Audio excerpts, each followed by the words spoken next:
Hey, what's up, everybody? Where is YouTube chat on screen? What's up, Encore? Of course, you're first. Alex Gallagher, you can get edgy with it. I'm gonna get started in like 5 minutes, y'all.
Actually, we're gonna get started just a little bit early today. Oh, there you are. I suppose. Chat's somewhat working. What's up, Barberlin? Hello, hello, hello, everybody. Good evening. I hope you're all doing well today. Now, I did intend to be a bit later, start on time, but we have a decent amount to talk about, and I don't know how long I can keep stream going today, because it is already really fucking hot. And if it gets too hot, I might have to shut the computer down. Don't want a repeat of last year, when I had to buy a new computer because it got too hot. So, I suppose we might just jump right in. Now, to start with, I want to show you something that I don't understand. I was actually just watching the Neuralink vid. What a time to be alive. Oh, yes, it is a time to be alive. If it gets too hot, we might come. Jesus Christ. Of course. I should have expected that one, honestly. No, you know what? I'm gonna ruin that with this. I cannot imagine why this exists. Who needs it? Who wants it? Who would pay for it? This is a $600 camera that is installed on your toilet that you also then have to pay a monthly subscription fee for.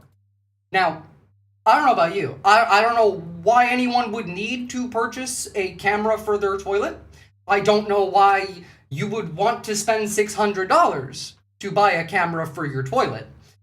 I also don't know why you would want to spend a monthly subscription for your toilet camera.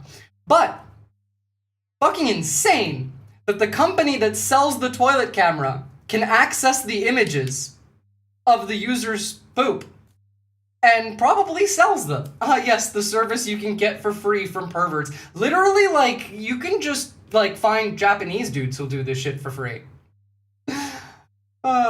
I would subject whoever's job it is to watch that footage to crude toy displays. Again, like, this is insane. Kohler can access data and pictures from toilet cameras it describes as end-to-end encrypted. Clearly not. How do I get 10? $6,000. What's up, Shufa Poofer? I don't know why you would want 10, Buncore. But, you know, whatever floats your boat, to each their own. I think that this is an insane thing that exists, and I can't really see any use for it. Like, at all. Like, even, like, a pervert couldn't find use for this. I would think. You could get the same service here for free. Insane. End-to-end, indeed. I mean, you know what? I will say it is, at least end-to-end in one way.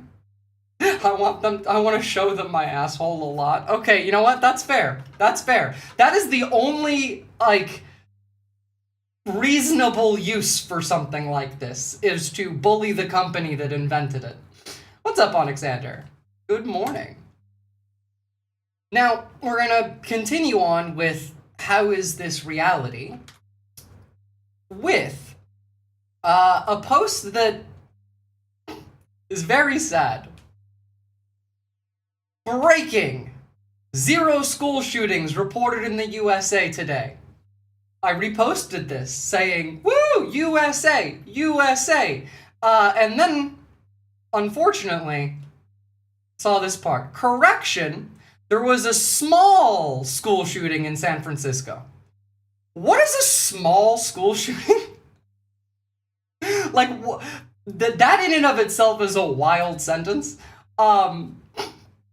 But, like, the headline, breaking, 0 school shootings reported today, in and of itself is pretty fucking cursed. But then, correction, there was a small school shooting. What does that mean? The children were small? Most children tend to be small. A small gun was used?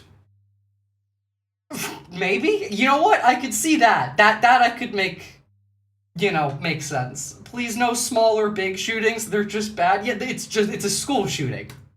It's just an insane way to phrase that. God, like, genuine pathetic country. The United States is a fourth world country, honestly.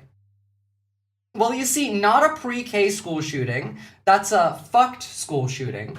Small school shootings are all of those that include less than 50 points combined total in high school or above.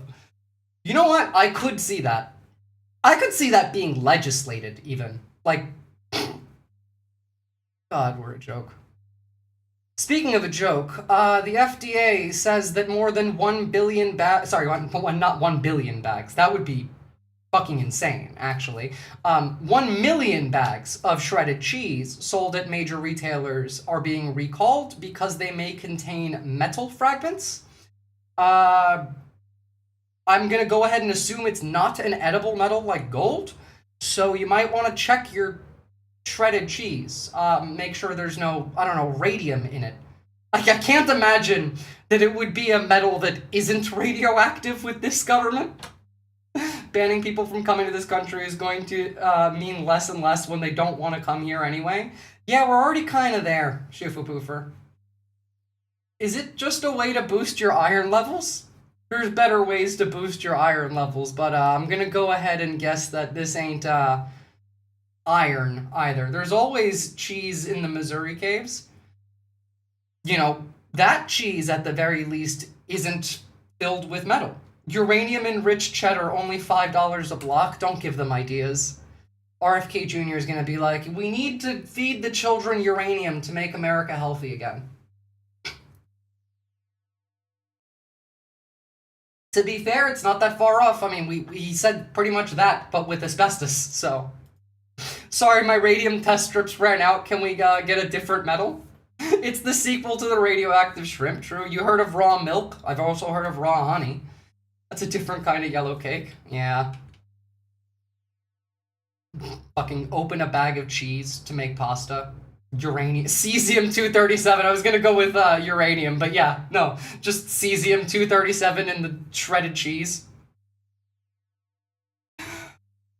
I swear to God, like, it's kind of a miracle that someone hasn't taken advantage of this to harm people. Like, the radioactive shrimp for alone, that people are insane. You know that, right? Like, there are entire groups on the internet that specifically try and make other people go insane and kill people. You know, like we've talked about them. What is it? Order of Nine Angles, 764, all of them, like those type of groups. I could see them being like, all right, I need you to grab the cesium cheddar and make like a big batch of macaroni and cheese and feed it to your whole community. I could see that happening in this country, and that's scary. Radioactive shrimp band name? Sure.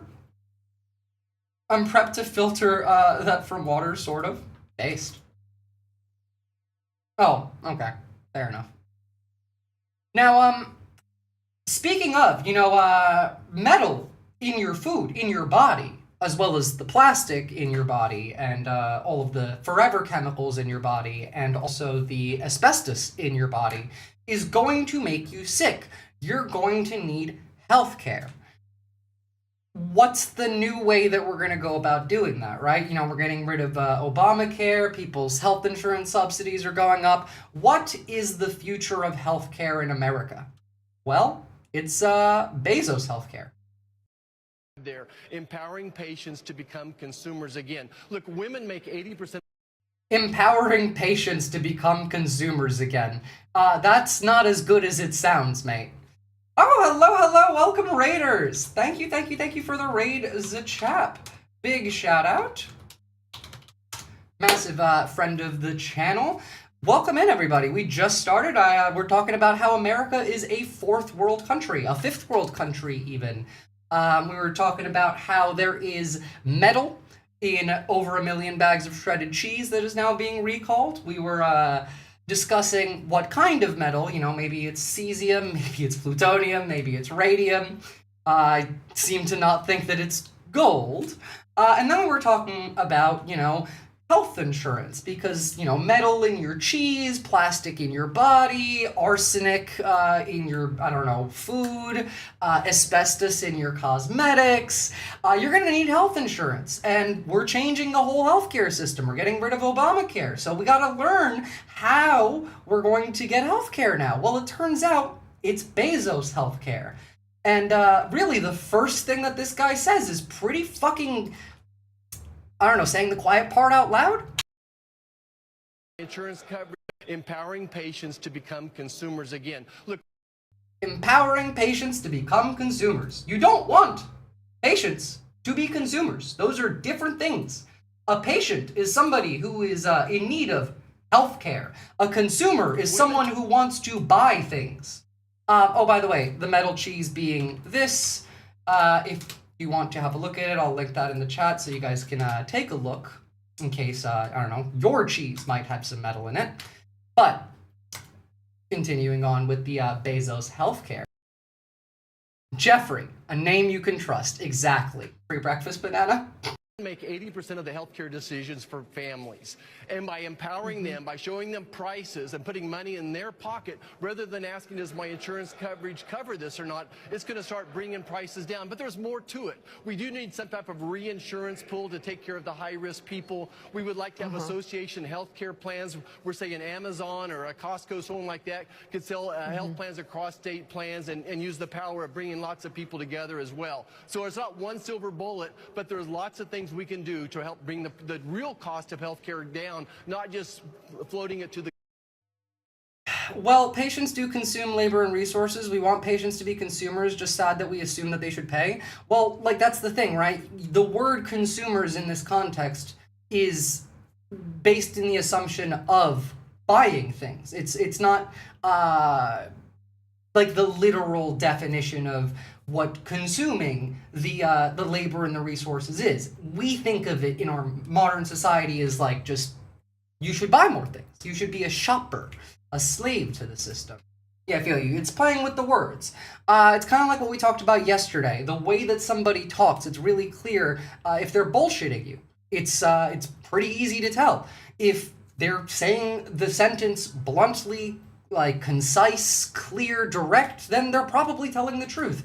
If they're, I don't know, playing with the words, they're using longer, bigger words that aren't exactly necessary, they're probably trying to mislead you. It's kind of like that heuristic that we talked about, how Latin-derived words are far more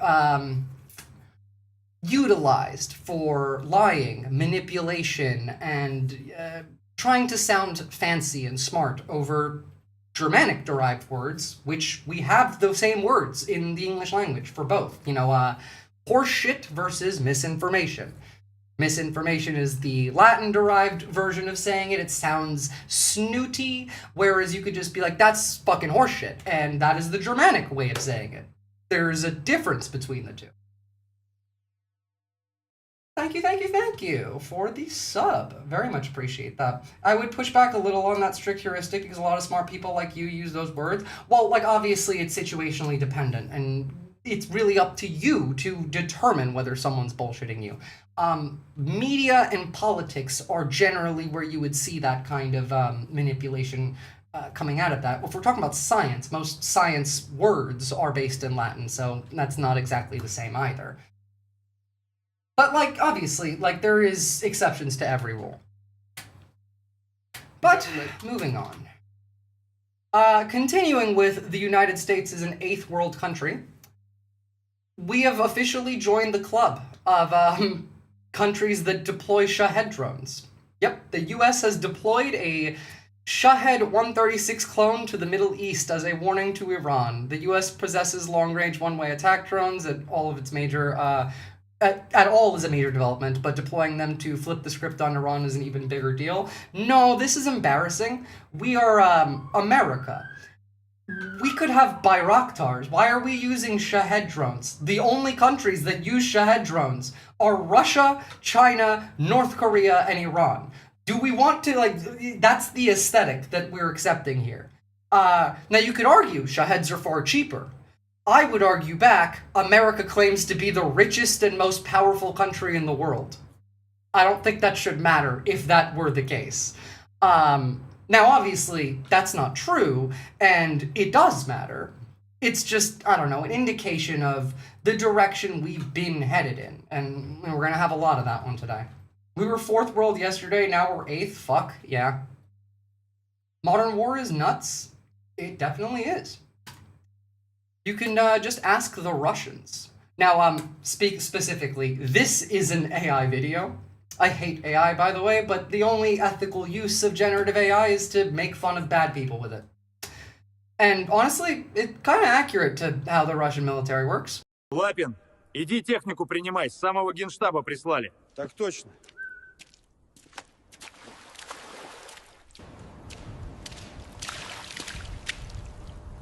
Осел? А ты чё, танк Армату ждал? What, you were waiting for a tank? Nope, sorry, you get your tactical donkey. Бери, чё дают? Подготовь этого осла к штурму. Командир сказал, что мы идем в наступление завтра. I can see drone factories run by robots in our lifetime. A war fought until robots ran out of resources. We're kind of already there. Like, we're not entirely in that yet, but most factories in the world that are producing drones like Shahed drones are using some automation. It didn't make it onto the on-screen chat. Oof. Neoliberal high-risk pools are better known as crematoria. You know what? That tracks. We have Predator drones, Global Hawks, Tomahawks. We don't really need them. Shahed drones are just good for hitting apartment complexes. Well, I mean, the only real reason we would need them is if we were too poor to use them. And the only way we would be too poor to use them is because our military specifically gets its weapons from private contractors who can charge you, I don't know, as much as they fucking want. You know, back in the day, we used to make the stuff. Like Boeing, for example. Boeing used to be known for quality airplanes, and then they became a defense contractor, and then now their airplanes suck. That's because they don't have to worry about it. They can just charge as much as they want, and they know that they're never going to stop getting business from the US government. That's where your money's going. That's why the government needs more money from you to give to the rich people that make the weapons that they then use on other poor people. That's the whole game. Boeing was always a defense contractor of sorts, yes, but at least like back in the day, the U.S. Army Corps of Engineers was in charge of like building our fucking planes and maintaining them instead of a private corporation like Boeing. Didn't you see that Russia is making robots now very advanced? I did see that, yeah. Couldn't even pretend to work for a display show. Like, you do realize most of the time that you have those display shows of new tech, none of those ever really work. They're all scripted to do very specific things, so it looks like it works while it's in development, and they couldn't even manage that one. No, but like seriously, America is a third world country. Like, you guys need to understand. You don't get paid vacation from work. You don't get basic healthcare for free. You don't get paid maternity or paternity leave. You don't get paid time off from work, from the government when you're sick. The government doesn't force employers to give you a contract after a trial period, so your employer has certain rights to uphold when it comes to, you know, loyalty back to you as a worker, so you feel safe and secure. No, sorry, we actually do slavery. These are very fucking basic. Most, like, I don't know, civil societies would agree here. This year, I have 52 paid vacation days off of work. This would not include paid sick days, time for doctor's appointments, or paid time off for looking after my child or taking them to the doctors. Some employers, some employees like mine pay a little extra for working from home, for electric, for internet, for additional money, for food, for hell, I work from home. I get to claim like a portion of my rent and my utilities as a as a tax deduction. Like, because I work from home, they will cover that. America doesn't even want you to work from home. Well, to be fair, they don't want you to have a job, considering more than like 1 million people have lost their job this year, and that number's going to keep going up and up and up and up and up. But, you know, joke's on you. We have healthcare. I pay for the Platinum Plus package. It entitles me to 1 cyanide pill per lifetime. Only $55 a month too. Yeah, we're literally like a year away from Trauma Team, where it's like $30,000 a month gets you the Platinum membership, where we will come and give you, like, I don't know, transportation to a hospital, but you have to pay for the fuel, and you have to pay for every bullet that's fired while the paramedics rescue you. Jesus Christ. When you think you hate America's healthcare industry enough, you don't. Yeah, exactly. You don't. It's physically illegal for my employer to contact me on my day off or outside of my contracted work hours. Technically, that's still the case in America. Did you know that? Because that is technically the law. In the United States, you do have the right to disconnect. But you're never going to win that if you, you know, didn't answer and then they fired you and you took them to court. You're not winning that. Sorry, the law doesn't exist in America unless you're wealthy. That's it. It's over. The law is dead. Yeah, but these fools don't care. Exactly. Exactly. Some of these things, which can vary country to country in Europe, are like very basics of what we expect living in a European country, like the very fucking minimum. Also, not in Europe, like in Australia. 911, my boss called me on a Sunday. Unironically though, like, kinda, yeah. Not 911, but like there is an office that you can report them to. It would be Fair Work in Australia. Like the org's name would be like Fair Work and then like your state. There are some sort of revisions to the US job numbers saying they're dramatically worse. Oh, you know, absolutely, they're dramatically worse. Of course they are. And you're never going to see the real job numbers ever again, by the way. again, like, we're estimating 1 million plus people lost their job this year. It's likely higher than that. Foreclosures on specifically like mortgages have gone up 20% this year alone, whereas foreclosures and bankruptcy overall is up 32% year on year. The Fed just injected $14.5 billion into the repo market yesterday, which is also a very bad sign. Like, things are not going great here. Write an email to the Attorney General here in the US. Depends on your state. Some suck ass. Yeah, fair enough. But, continuing. You want to be free? What?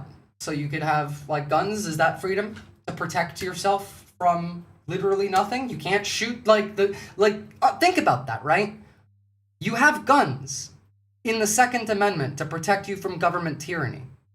If a MAGA voter, specifically, think about this. If a MAGA voter, someone who voted for Donald Trump 3 times, who is married to a Dominican woman, had ICE show up at their house, unmarked, unbadged, like not identifying themselves, and this 3-time Trump voter pulled out a gun and shot that person who did not identify themselves and could easily not have been law enforcement, according to the FBI, Trump's FBI, mind you, do you think that that person is going to get in trouble? Yeah. I don't think that it matters that they were a triple Trumper. I think if they shoot an ICE agent, they're getting in trouble, and then they're going to get labeled as a leftist. So, you know. Gosh, I hope I can sell my house before the crash. You got, like, 6 months tops, Trash Nomancer. Yeah, sorry. Actually, I talked about this yesterday. Where is it? Here.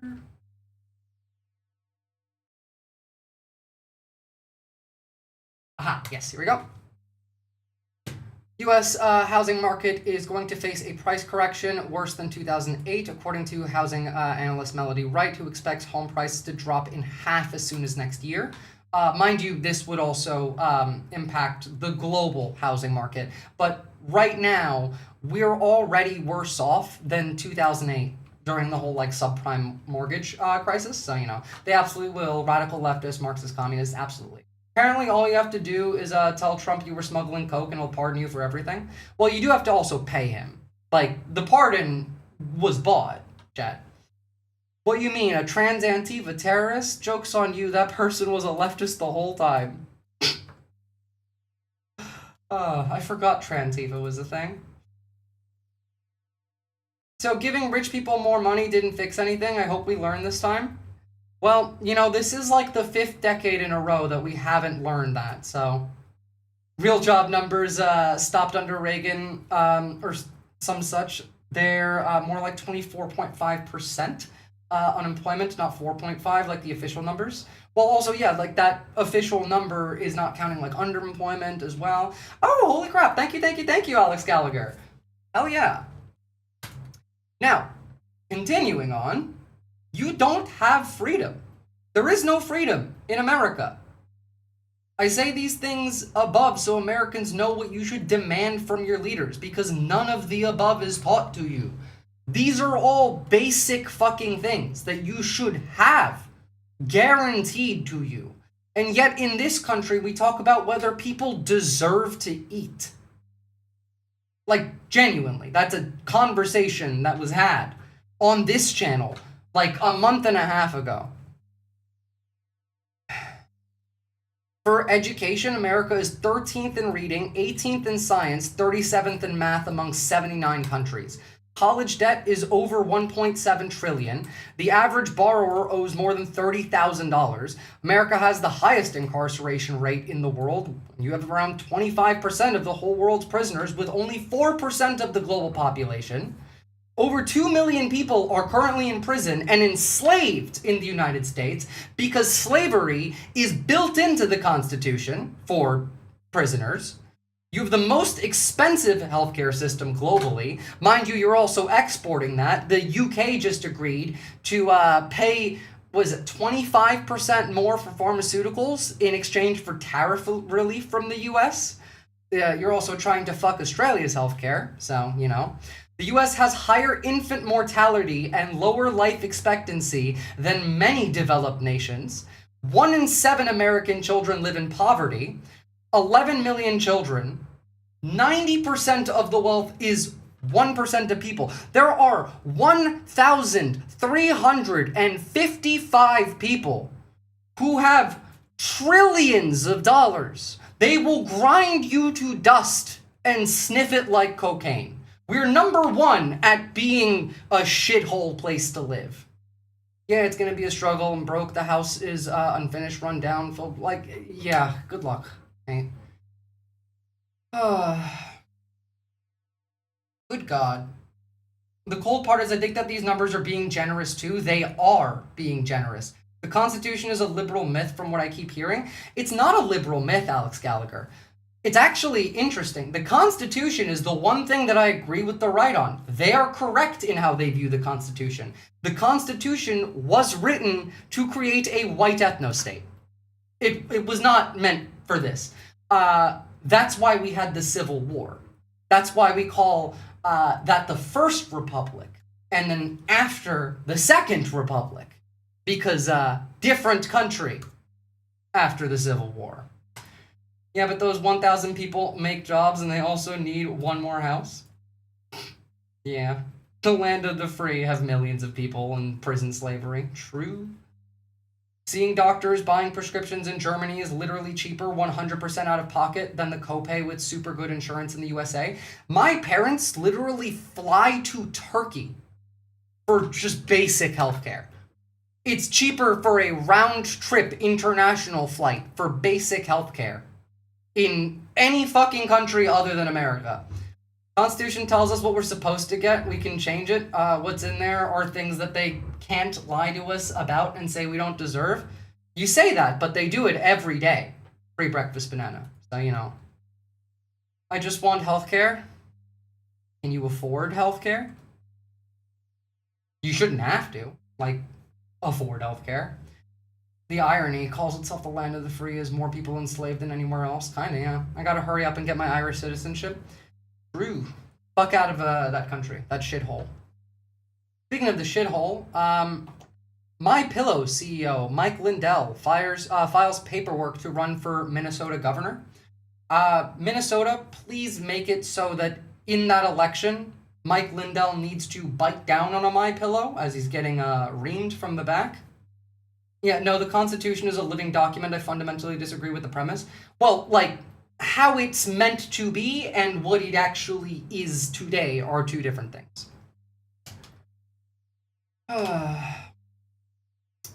Now, in this is really stupid news, Trump said this about Japanese cars today. You know what, like, I actually agree with him on this one. I just didn't think that this would be how that happens. Thank you very much. One of the other things we're doing, it's separate from this meeting, but I think everybody here would agree with it. If you go to Japan, where I just left, and if you go to South Korea and Malaysia and other countries, they have a very small car, sort of like the Beetle used to be with the Volkswagen. They're very small, they're really cute, and I said, how would that do in this country? And everyone seems to think good, but you're not allowed to build them. And I've authorized the secretary to immediately approve the production of those cars. I have a feeling that that is not true. I feel like if you wanted to build a small car, you could build a small car. The way they all surround him in the Oval Office like he's fucking Santa. No, he's the king. He's like Washington D.C. is King's Landing. He is the dementia-ridden, disease-addled, dying king, and all of the lords and ladies in the court are sucking him off because they want to be in a good position for when he dies so that they can move up in court, essentially. I'm looking at hanging out while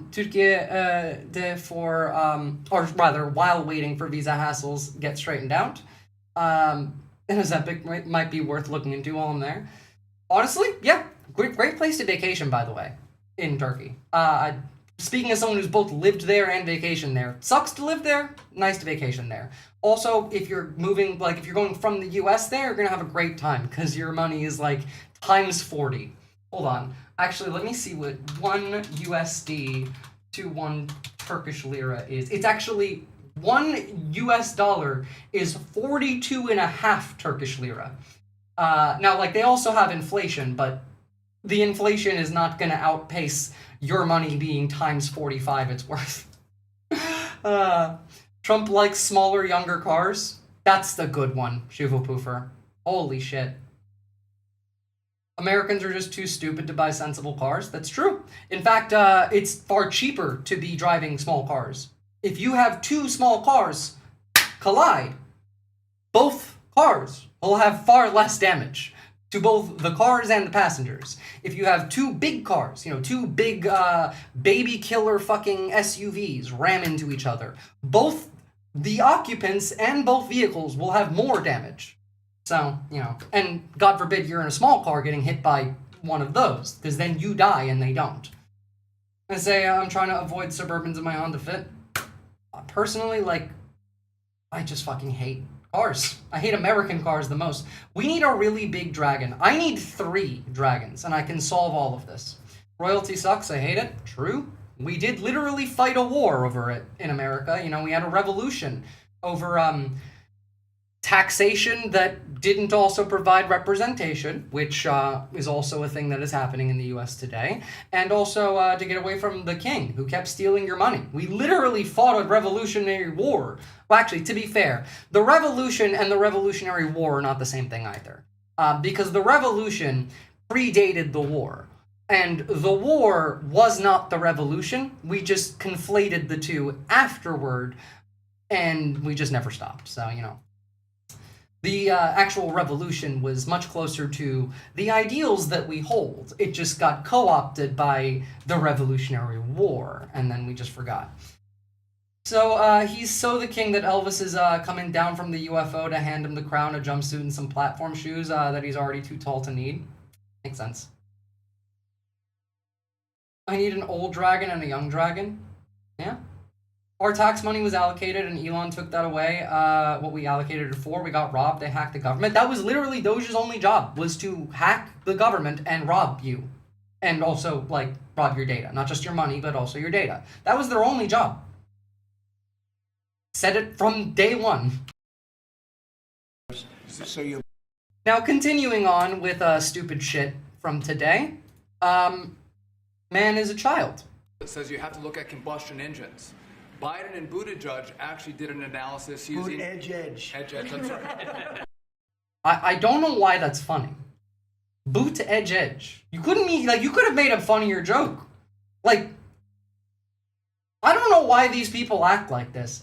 You would think that, I don't know, if Donald Trump wanted to make fun of Pete Buttigieg, he would just call him the F slur. He can. He would not get held accountable for it. To be fair, he went down on Bubba a bit too much. Maybe he feels that would be a bit too hypocritical. So, it's funny because he said it. That makes sense. Pete's got cred. He's untouchable. Fuck Pete Buttigieg. Pete Buttigieg is not a good person. He's a demon. He worked for McKinsey, and still to this day is working behind the scenes for them. Fuck Pete Buttigieg. But this is also not funny. I would have laughed more if he just called him the F slur, speaking as a queer person. It says you have to look at combustion engines. Biden and Buttigieg actually did an analysis using... Edge. Edge, I'm sorry. Edge. It says Mayor Pete can piss off? Yep. you have to... Personally, if you want to gain some experience and then come to the right side, sure, we'll take you. But if you're going to stop working for the Demon Company and then not say anything about the Demon Company and then keep talking to people from the Demon Company while advocating for things that the Demon Company once advocated for, then fuck you. Pete is a big Israel fan? Well, there you go. Hate myself. That is also a thing that the Demon Company would prefer that they are. Gerald Horne, the counter-revolution of 1776, suggests the American Revolution was more of the opposite of a revolution than anything, with significant prompting by fears of Somerset v. Stuart being a sign of British slavery abolition coming about sooner than it actually did. There were multiple, factions there, and they all kind of just got eaten up by the imperialism party. What's the demon company? McKinsey and company. Here, I'll link them to you. You can take a look at their Wikipedia page. These are people that have pretty much had a hand in all of the worst things that have ever happened. It's a consultancy firm. Can I get the perks on the Discord? Oh, absolutely. Sure. To be fair, like, the everyone should have the perks on the Discord. Generally. Never heard of them. I'm gonna play this again, even though I showed this yesterday. I have not stopped thinking about this since I've played it. It is probably the funniest thing I've ever heard him say. I hear Colombia, the country of Colombia, is making cocaine. They have cocaine manufacturing plants, okay?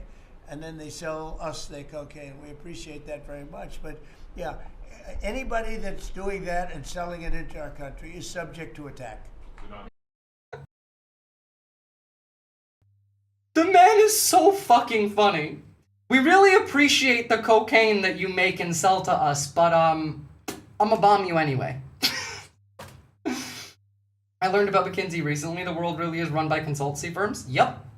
Remember, like, when Kamala Harris first became the nominee and her, like, campaign didn't entirely suck for the first 2 weeks, and then they had the DNC, and then it sucked quite a lot more following the DNC? That's why. The consultants that were part of Hillary Clinton's campaign? McKinsey. That's also why the Democrats don't actually want to win, by the way. It's because they pay McKinsey and other consultancy firms to tell them what to do. And the consultancy firms that tell them what to do, not just McKinsey, there's Boston Consultancy Group as well, which focuses much more on the tech side of things, tell them whatever they want them to do because they work for themselves, not for the people paying them. And then the idiots just be like, all right, sure, I'll just do whatever you said. And then we're here. The death of America was consultant firms. Yep. Keeps Don Jr. busy so he doesn't have to be a parent. Thank Columbia. Don't look up. That's fair. That is true. I know his kids definitely appreciate the cocaine more than he does because he's much more of like a proper amphetamine man. Historically, like Adderall, meth is his thing rather than Coke. Coke is like light for him. But the thanks for the Coke, we're still gonna bomb you though, is a wild thing to hear from the President of the United States. Hillary wanted Venezuela. If she won her election, we would have invaded then. We wouldn't have invaded then. But she did want Venezuela. We've wanted Venezuela for a while. We also used to be allies with Venezuela, pre-breakfast banana. Like, that's why Venezuela has American fighter jets. They have F-16s. Because we were allied with them until about Obama, when we had the shale boom in the US, and then we no longer needed Venezuela's oil, which has the largest proven crude oil reserves in the world, and their crude oil is actually harder to refine, and so it kind of works perfectly with the US, which has the best refineries in the world. Beyond that, though, that wouldn't be enough of a justification under any rational government to start a war that is going to end in a disaster. This war is going to be a disaster. I sure hope it is. Sorry, but the only way Americans seem to learn is by touching the hot stove, judging by everything that's happened this year. So maybe we gotta touch the hot stove a little bit. We did also say we're gonna attack Colombia, so, you know. And, I mean, it's a shithole place to live. So, do you really expect better? Like, maybe people like this will get sent to war. It won't be people like this. These are the people that end up in government, but, you know, it could be. Houston police captain federally indicted for raping a 12-year-old 85 to 100 times after targeting her online. This is what America is. It's the country for, powerful, rich pedophiles to get whatever they want done, to do whatever they want, and to steal from you as much as they can, and to harm you. They want you to suffer. They enjoy it. We never remember the lessons from the stove, though. Yeah, that's because of the glowing rectangles. I really, really fucking hate the internet. Go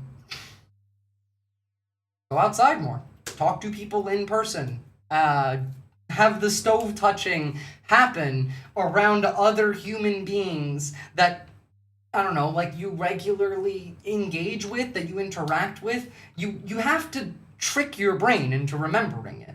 Because if you don't, it's always going to get overwritten by the brand new coding that gets implanted every time you open one of these fucking glowing rectangles. As we said yesterday, anytime you go online, you are being manipulated. No matter what. You are not immune to it, neither am I. There's no way around it. You can't be online without being manipulated in some way. Nobody's immune to this. It makes me sick to think of the US taking over South America. It logically tracks. I mean, like, there's a reason why I talk about cyberpunk so much, for example. And it's because all of this shit was really easy to, I don't know, foresee like 30 years ago when Mike Pondsmith was like, what's the likely path forward for the future? I feel like in the 2020s, America might start a war with Latin America. Hell, we were talking about the Neuralink video I did, remember? What's the main point of brain-computer interfaces? They're a military technology. They're a weapon, right? In the lore and canon of this game world, which is very closely mirroring reality right now, what is the use case for that? Well, the first time we invaded Latin America, we lost.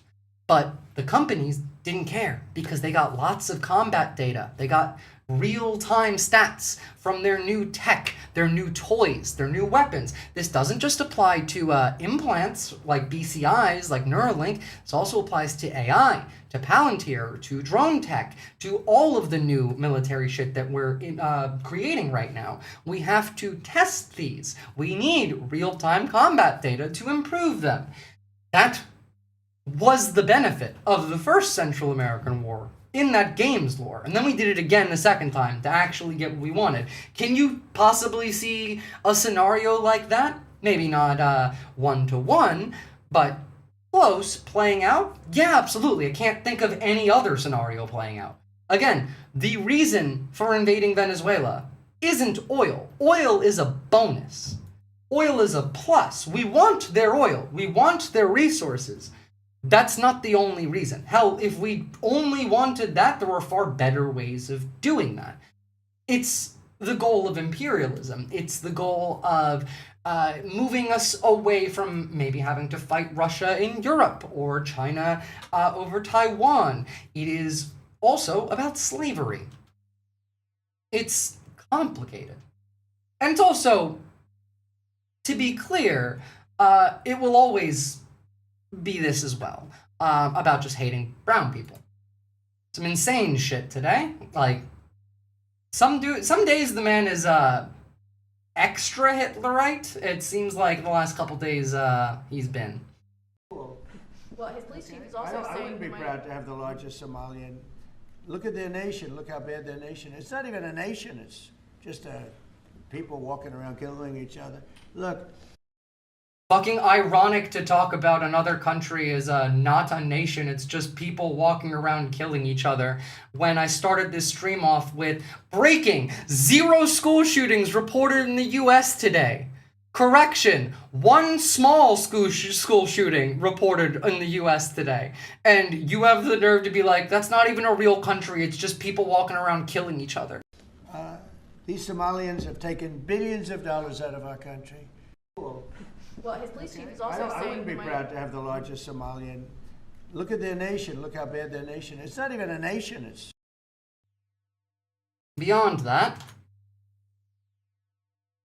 How many seconds before he falls asleep in this video? God knows. He might even be asleep. Who knows? Shit could be AI. Wild as fuck, the nerve of this idiot. Oh, it gets worse. Constitution. All she does is complain about this country. Without this country, she would not be in very good. He's talking about Ilhan Omar. She probably wouldn't be alive right now. So Somalia is considered by many to be the worst country on earth. I don't know. Not gonna lie, I'd probably prefer to travel to Somalia than to the US right now. I'd feel safer I feel like if I went to Somalia, at the very least, I might not instantly die or get thrown into a gulag the moment I step foot into the country. It's always, did you say thank you with these guys? Yeah. The country would be terrible if it weren't for immigrants. Someone has to fight for us. It's true. Hell, like, the Taliban is more pro-immigrant right now than America. The Taliban's gone woke, y'all. I haven't been there. I won't be there anytime soon, I hope. But what Somalia, what the Somalian people have done to Minnesota is not even believable. It's not even believable. And a lot of it starts with the governor. A lot of it starts with Barack Hussein Obama. Because oh yeah, I forgot. From now on, his name is Donald Hussein Trump. Forever. I don't care. Why not? It's fun. So, Donald Hussein Trump, everybody. that's when people started coming in. And we have one. You have to have people come in that are going to love our country, cherish our country. They want to kiss Julius Hitler Trump. I feel like that's a bit too nice to him, even. You're right, it's unbelievable because you're just fucking lying. True! our country goodnight. They talk about our country. We want them to pray for our country. This is not the people living in Minnesota. And she's a disaster. She should not be, and her friends shouldn't be allowed. Frankly, they shouldn't even be allowed to be congresspeople, okay? They shouldn't even. Remember, like, a week ago when he was calling for, the hanging of several, like, American elected officials? Mind you, this is what I mean by literally the fucking Taliban is more pro-immigrant. We have one message for America. Welcome to Afghanistan. Afghanistan. It might not be on your bucket list, but for a growing group of influencers, the thrill of hanging with the... This will never not be funny. I'm sorry, just one more. We have one message for America. Welcome to Afghanistan. The Christian Taliban is owning the name, by the way. What? Let's see. Right. Sure, why not? Here's the Christian Taliban. I prefer to just call them American ISIS, but we are the Christian Taliban. This is the era of Christian nationalism.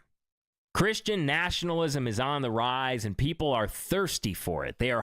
Yo, you guys literally want Sharia law, but like what an American imagines that Sharia law means, not the actual definition. You just want it with, like, I don't know, Christian iconography. That's it. That's the only thing they want. If the Founding Fathers wanted to avoid a dictator, maybe they shouldn't have created an entire branch headed by a single fuck. Well, to be fair, they didn't want to avoid a dictator, and they also did create, like, checks and balances for it. It just turns out that the entire system kind of falls apart if the guy in that single office is like, I don't care, and just keeps going. There's nothing stopping him from continuing.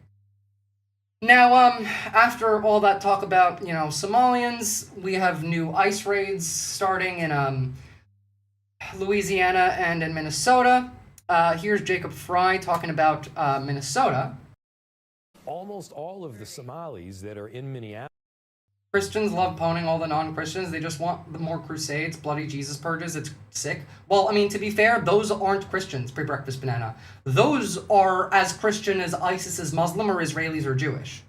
The actions that those Christians both advocate for and want to engage with are fundamentally contradictory to the religion. So, you know. Are not just here legally, they're Americans. We're talking about American citizens. If we are now at the point where the federal government is deploying agents on legal American citizens with a... No, it did actually take capture of the entire Republican Party to make this happen, oversimplifying to state that it's, like, on one dude. Oh, yeah, no, I do not think that it's on one dude at all. It's just how it is viewed. Like, that's what the entire Democrats think about and talk about as if it's just Trump. It has nothing to do with Trump, obviously. Sorry, I sometimes forget that I do still need to spell it out, and I can't assume that you guys know what I mean, because sometimes we have, people who don't watch every episode. I apologize. Yes, Christian ISIS wants that. Normal Christians don't subscribe to such things. Literally, I'm going to quote the guy who made VeggieTales here.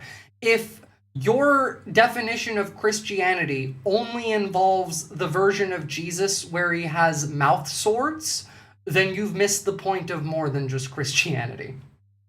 Goal of uprooting people that have formed lives here, have families here, started businesses here, definitively made Minneapolis a better place.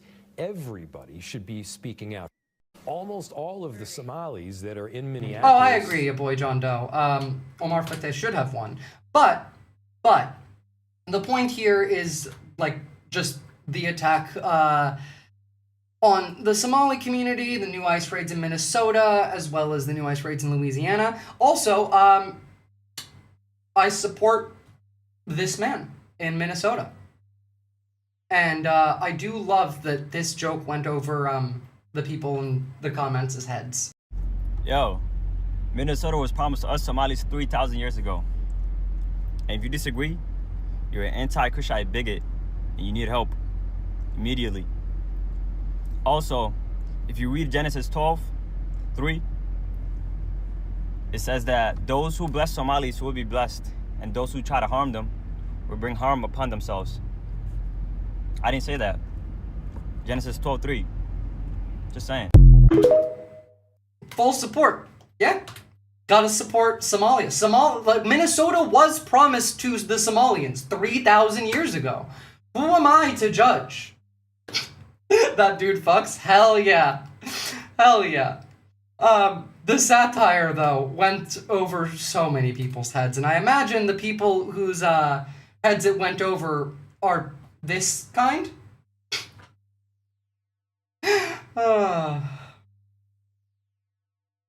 Just a fucking shithole of a country. Alright, now, let me pull up some more links for the next part. Minnesota is a land without a people for a people without a land. I agree, exactly, That's why the Somalians deserve the entirety of Minnesota. Greater Somalia, really. If that's your family photo, stay far fuck away from me. Oh, hell yeah. Absolutely. Don't come anywhere near me, you freak. Okay. Now... Shit, is it already time to talk about Russia? Okay, let me pull these up. So, yesterday, we had Steve Witkoff and Jared Kushner travel to Moscow for some peace talks with Putin, Ushakov, Dmitriev, in relation to, obviously, the Russia-Ukraine war. Now, all of this following a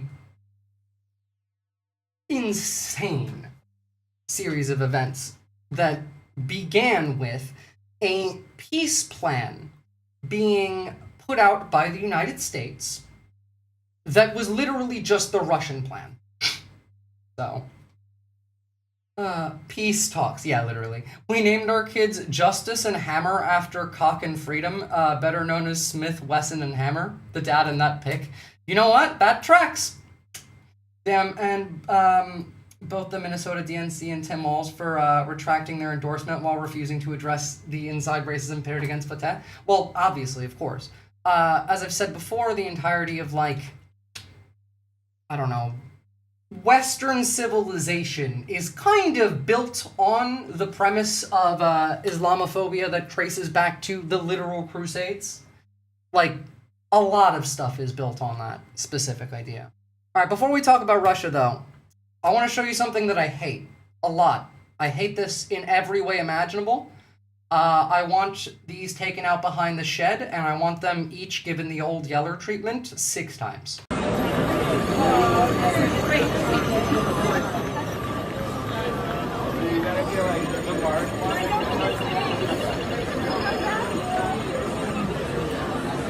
See, that's what's funny about this. These are what I imagine is the Boston Dynamics robot dogs, but with the faces of billionaires on them. I don't know, but like, I feel like this one is my sleep paralysis demon now. The Minnesota thing is actually smart. It feels like the U.S. will not understand the criminality of colonial imperialism until the perpetrators get a taste of their own medicine. Well, I mean, that's why every time we talk about ICE, I say ICE is a terrorist organization, free the hostages. California, Illinois, Oregon, Louisiana, and Minnesota have a right to defend themselves, and all that. Yeah, old Yeller them shits. Literally, yeah, 6 times at least. People is a fucked up artist. I can't support it. I didn't realize this was one artist who made this. Jesus Christ. The horror is beautiful. No, it's not. It's just horror. I can see some scenarios where I would be okay with it. Is this an AI video? No, this one isn't, as far as I'm aware. Labubu is so last month. Get your Bezozo now, kids. The only way I'd be okay with these is if they were used specifically for military psychological operations against, like, I don't know, orcs. Amazon delivery should be like that. You know what? Yeah, I feel like if an Amazon delivery drone doesn't have Bezos' face, then I'm going to be disappointed. Thankfully, we don't have Amazon delivery drones in Australia. Yet.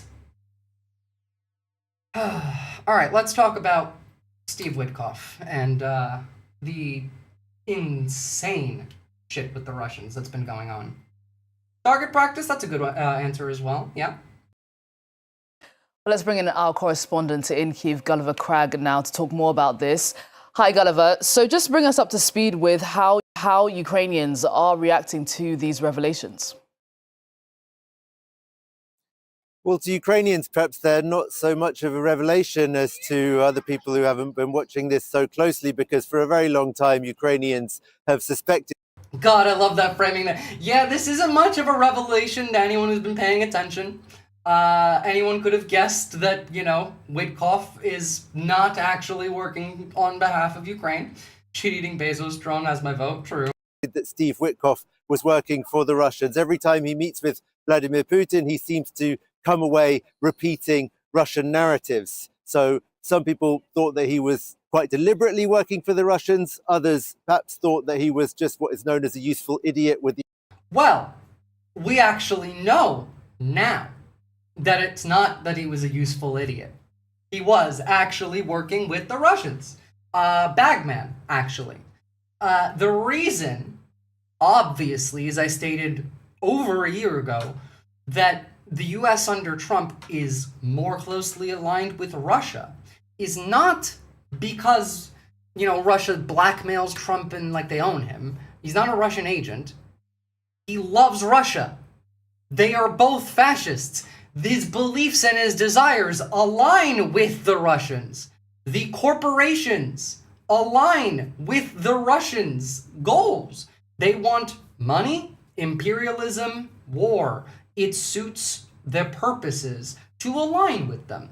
Now, also, I'm sure there's some of that as well. Beyond, like, there is definitely some leverage. I don't think Trump needs to get blackmailed.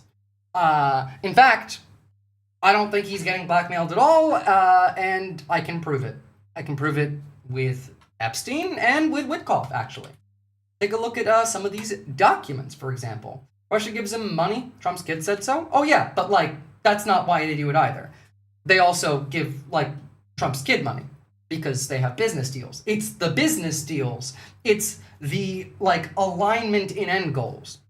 So here is a partial readout released by Bloomberg of the leaked phone call last month between U.S. Special Envoy Steve Witkoff and Russian President Vladimir Putin's top foreign policy aide, Yuri Ushakov, in which Witkoff attempts to coach the Kremlin on how to more easily coerce President Trump, while also appearing to try and disrupt the meeting that week between Trump and Ukrainian President Vladimir Zelensky. Actually, before we look at this, I just want to show you the Epstein doc first that was very, very similar. Here's the one. This was in 2018, and this was coming from Jeffrey Epstein.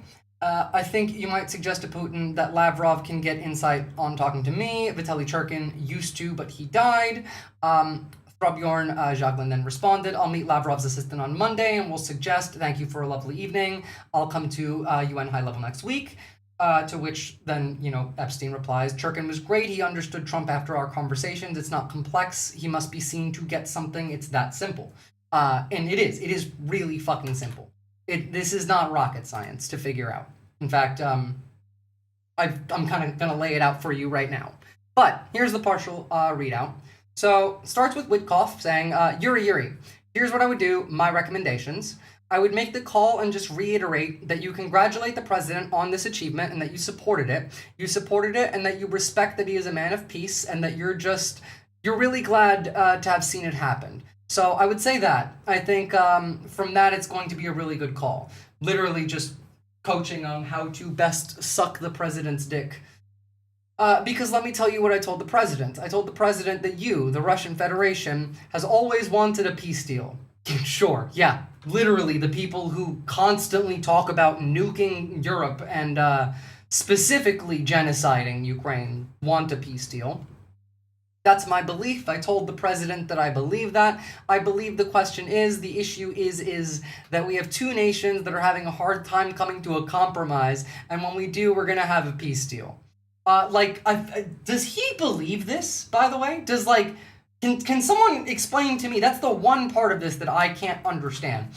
Does Witkoff both believe this and grifting for money? Or is he just grifting for money and this is, saying the bits that need to be said? This is, court speak. Witkoff is a pretty cynical actor. Yeah, okay, so this is court speak then. This is, my lord, of course. We must be seen to give a shit. And that's it. That's literally it. So,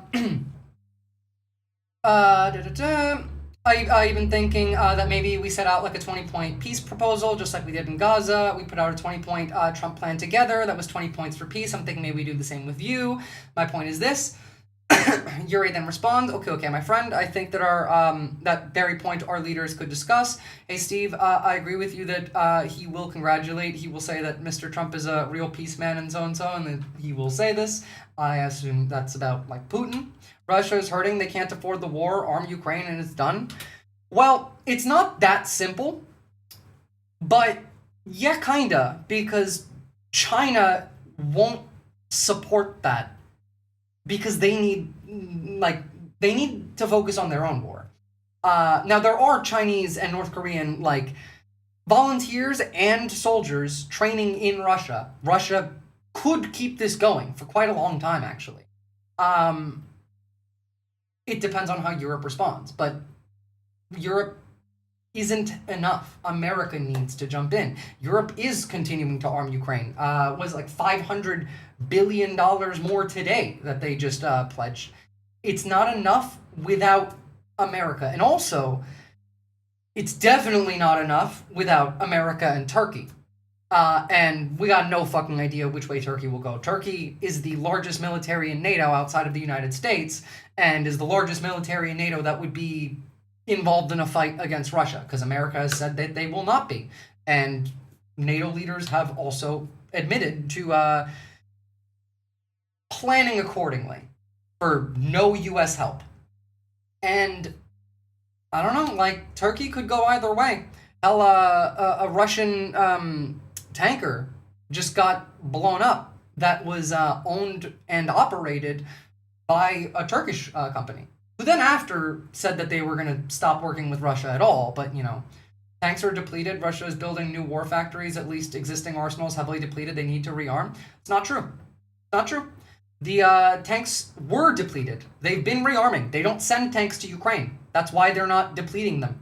They don't send heavy armor into Ukraine. It dies immediately. So they stopped doing that months ago.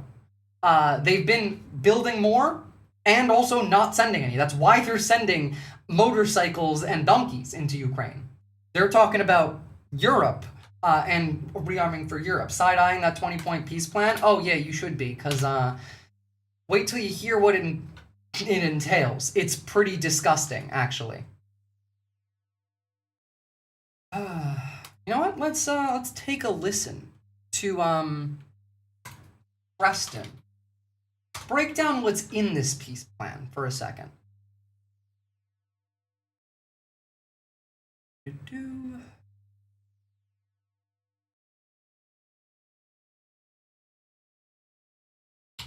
Let's see. Hold on. Footage Let me is see, this video or this one? Ah, there we go. That's the one. So this new deal isn't a proposal, it's a threat. We're telling Ukraine that they need to accept it or we're cutting off military and intelligence support. This led Ukrainian President Zelensky yesterday to tell his people that they're being forced to... This was about a week and a half ago. ...choose between, quote, the loss of our dignity or the risk of losing a key partner. That partner, of course, being the United States. Now, this plan is pretty receptive to Russian demands and runs right through multiple red lines that Ukraine and Europe have repeatedly voiced. But even still, Putin's response is that Russia is prepared to It's a joke, really. Continue the war to achieve all of their goals militarily. So let's get into what we know. And today we're going to be getting into the details of this plan, as well as the reactions from Ukraine, the United States, optimistic about it. Sorry, Preston, running low on time, so we're going to skip. Because unlike past efforts, we feel like the Russian position is really being heard. And then Reuters reported earlier that the Trump administration had set a November 27th deadline for Ukraine to accept the American plan, warning that military and intelligence support could be halted otherwise. So something to keep in mind there. First off, the positive outlook by Dmitriev. You're going to hear kind of his take and how he's framing. I don't like Dmitriev being happy at all, period. That Rubio is the era warmonger. And notably here, they say that Rubio was involved in the drafting of this plan, which kind of contradicts some things that he said about this peace process. I got no idea what's going on there. There's contradictory information coming out about whether there's two factions in the peace negotiations, like the Witkoff side and the Rubio side. I don't think that there actually is either, but also Rubio keeps contradicting himself. He's also one of the only, ones with any capacity to think in the government, so I could see him lying, but who knows? If that fuck was happy about my own cum, I would question if somehow I killed an orphan. Yeah, kinda. Less than a week ago. We'll get into that here in a minute. I do want to run through a couple of it's a 28-point plan. I pulled out a couple here that I think are most notable that I thought were worth going into. I am going to share the full document, the full 28-part plan, and all of these articles in the description below if you want to go through them in more detail. The first one, bouncing around a little bit here, has to do with territory. We all knew this would be a major focus peace plan. They say, quote, Crimea, Luhansk, and Donetsk will be recognized as de facto Russian, including by the United States. So on our...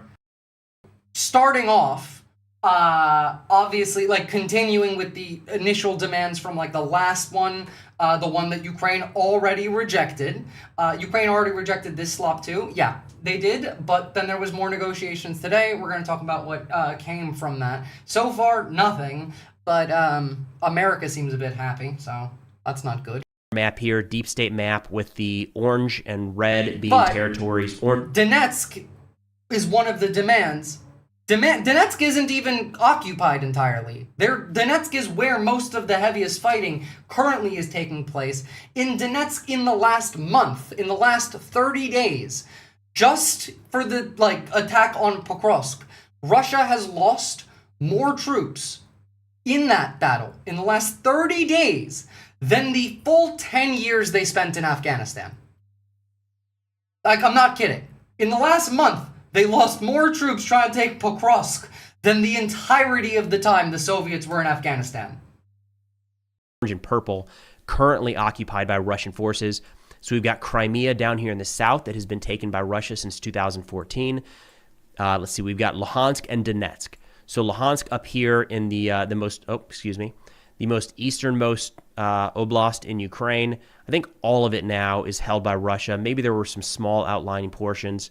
we'll say yeah, here we go, right here. So most of it held by Russia, probably in the 99 percentile. Yes, you are correct on that, Socializing Sapien. Honestly, like the worst part of this proposal was not even the territorial concessions. It's so much worse. I can't tell if Russia is really bad at attacking or is Ukraine really good at defending. Bit of both. Ukraine's good at defending.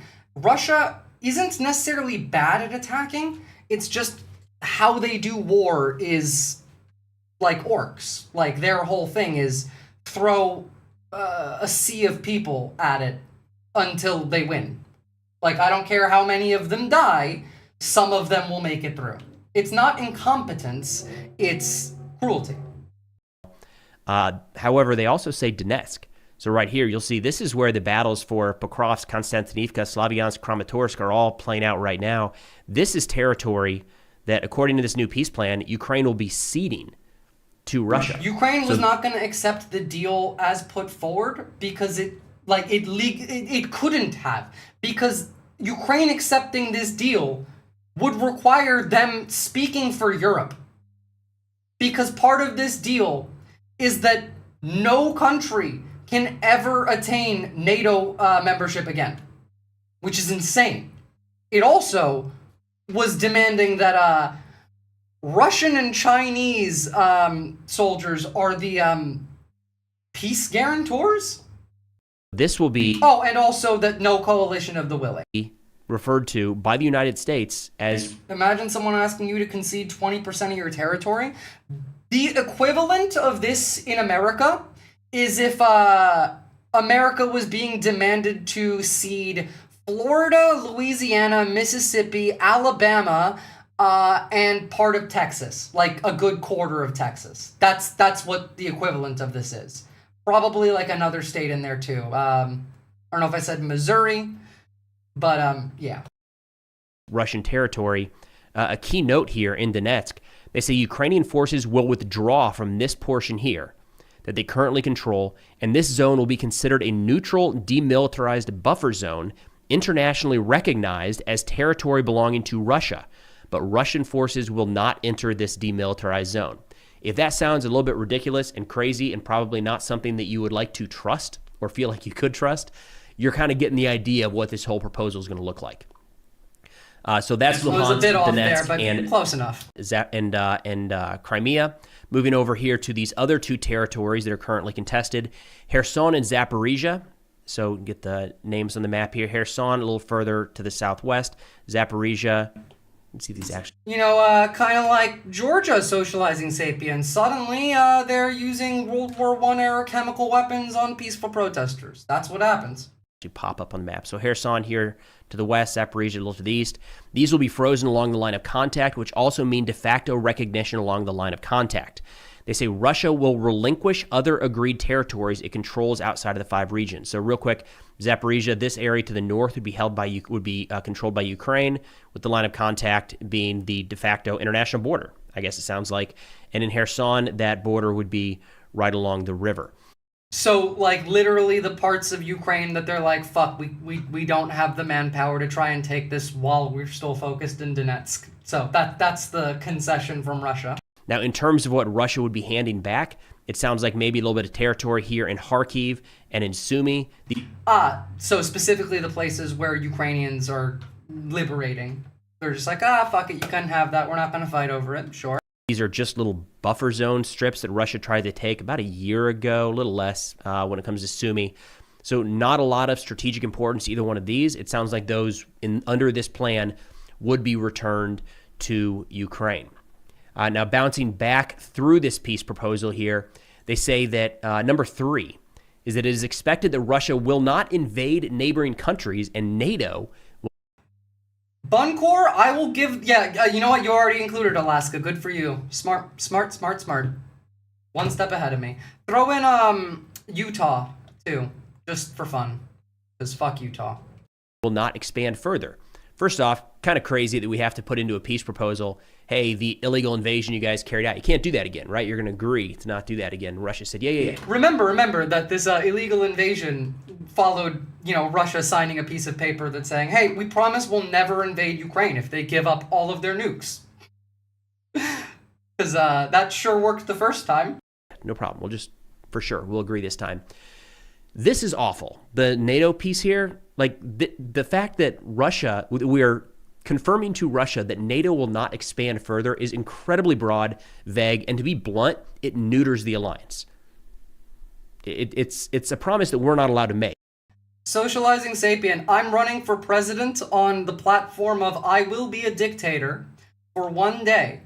I will create camps and have law enforcement and military go door to door and arrest my political opponents, and I will put them in the camps. Wins by a fucking massive electoral margin.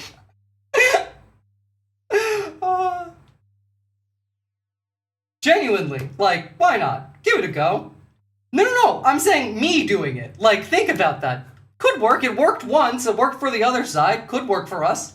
Horse, is Vosh here? Vosh is only here in your nightmare. Leave your defenseless, leave yourself defenseless and we'll call it a truce. Oh, it's worse, actually, yeah. Because it's not just leave yourself defenseless, it's also reduce your military size. Either. We can't make that promise, by the way. I guess technically what we're doing here is saying that we will never again vote for anybody to join NATO. Is that really, like, we think Russia has that authority?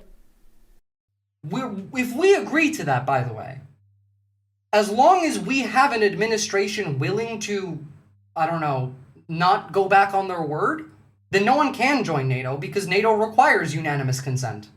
That we will never expand ever again?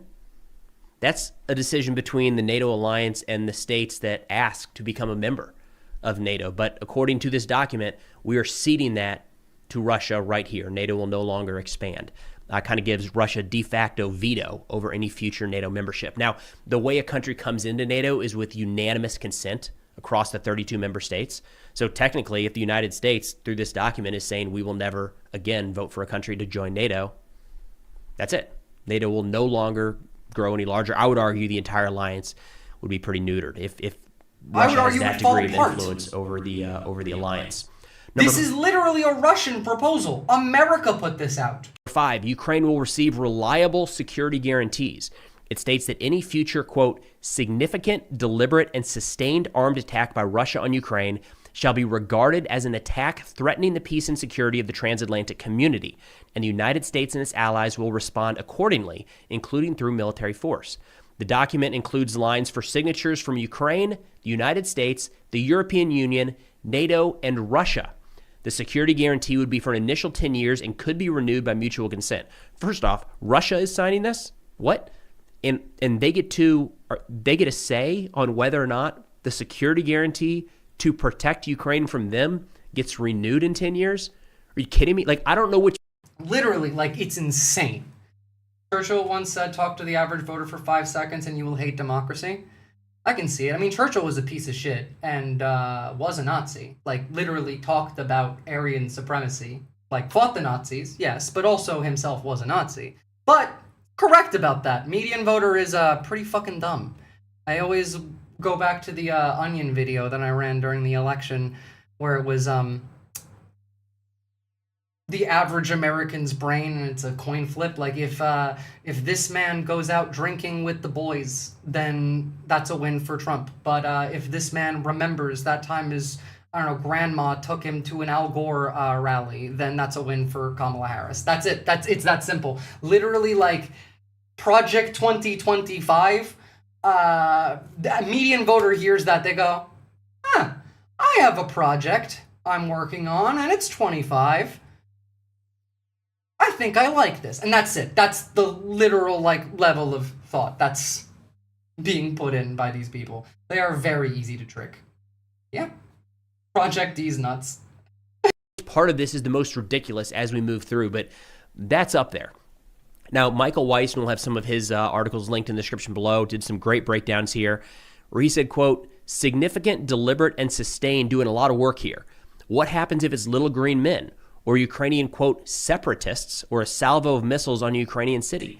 Look, all of those are a risk, but you know what's an even bigger risk? For the past couple months, Russian actors have been trying to push this idea in Western media, broadly, both in Europe and in the United States, claiming that Ukraine is going to attack Europe, NATO, and try and frame Russia in a false flag to start a war between Europe and Russia. Now, generally, when Russia says things like this, every accusation is a confession that we use for Nazis in America applies, because American Nazism is kind of based in, I don't know, like Russian culture a lot. And it basically creates this like real risk that they could potentially do a false flag and then try and blame Ukraine for that. Fascinating. The idiots I know haven't mentioned that Russian point. It is all over, well, fucking, like, all over Twitter for one, but, like, I've seen it coming up in actual, like, mainstream media. You couldn't hire more of a spy-looking politician for a movie part? True. Also, I feel like it's kind of telling when the special envoy that you send to Russia to negotiate with the Russians that is being accused of what I would argue is fucking treason, is then being defended by Putin afterward. Russian President Vladimir Putin on Thursday defended U.S. Special Envoy Steve Witkoff against accusations of him having a biased support of the Kremlin against Ukraine, calling him an intelligent man who was properly representing the position of his country and leader, while adding that he's, quote, not too pro-Russian. It's literally a joke. Like, of course, there's nothing wrong with what Mr. Witkoff did. He's an intelligent man. He's not too pro-Russian, he's just pro-Russian enough. No argument, it's just factually treason. Thank you. I wasn't sure if it would qualify factually as treason, considering, you know, like the position of the government seems to align with Russia. But good to know. It's like Putin is our president? Well, kinda, yeah. Well, it's less that Putin is the president, more that, we don't have a country. We're run by a corporation. We make decisions based off what's profitable, not what any one guy says. Trump could not change, like, let's say, for a second, that Trump had a coherent mental state for one day, and in that same time period, for some reason, just developed a, like, rage for Putin that is equivalent to mine. He could not do anything to help Ukraine, because it's not him. He's not in charge. The president is not in charge. The Pentagon is barely in charge. That is the defense contractor's decision. Kind of like how when we were talking about Venezuela yesterday and we saw the lady on Fox Business being like, the number one reason we have to invade Venezuela is for U.S. oil companies, which is why you know it's not the number one reason, because they wouldn't actually say it. And you kind of took me out of it. Impossible ask. One day, coherent mental state. Yeah, fair enough. But following the meeting that they had, which was yesterday, which was pretty disgusting, really, because this was the United States, China, and Russia meeting to decide the future of Europe. That's it. Steve Witkoff, Trump's son-in-law Jared Kushner, Chinese MFA Wang in the Kremlin, all waiting on Putin. Chances are we're all going to wake up to an even darker world tomorrow. Secretary of State Marco Rubio stated that today's meeting in Miami between American and Ukrainian negotiators, that was 2 days ago, was, quote, quite productive, with additional progress being made towards a peace settlement, though he added, we still have work to do, while stating that there's the other side to consider with Russia. Wang. Fair. Fair. And Witkoff then went to Russia without fucking Rubio, which is really weird, considering high-level peace negotiations. You would think the Secretary of State would be going, along with the Special Envoy, but no. And then we think about, well, what is Witkoff getting out of this, you know? Why might he be engaging in this? Let me just drink. So, Is this gonna paywall me? Yes, it is. So we're just gonna take a look at this section then. So this expose is breathtaking. Witkoff and Kushner do not just have conflicts of interest, they are deeply woven into a web of Russian influence peddling investment, money, and personal ties. Geopolitics has become indistinguishable from the latter. Byline Times can reveal that Steve Witkoff entered this meeting carrying two conflicts of interest. His real estate empire has been financed in part by a former advisor to Vladimir Putin's right-hand man on money and investment, and several of his Florida and New York developments have drawn on investment vehicles linked to post-Soviet networks now intertwined with Russia's political elite. These financial entanglements starkly contradict the narrative that Witkoff's apparent willingness to support Moscow's position stems from inexperience. Long before he picked up the phone to Kremlin officials, he was already moving through business circles shaped by the same interests he's now claiming to mediate. In fact, as long ago as 2011, the Kremlin's Sovereign Investment Fund had recruited a Wall Street billionaire close to Trump as an advisor, and the same financier's firm later became one of Jared Kushner's biggest lenders, providing hundreds of millions of dollars for prime New York properties. Years before the current peace plan emerged, Trump's son-in-law, Jared Kushner, and a Kremlin-backed fund were already moving in a shared financial orbit. Again, it all comes back to business. It's just the business game. They have interests that align together. This was Kushner, Witkoff, and Dmitriev in Moscow.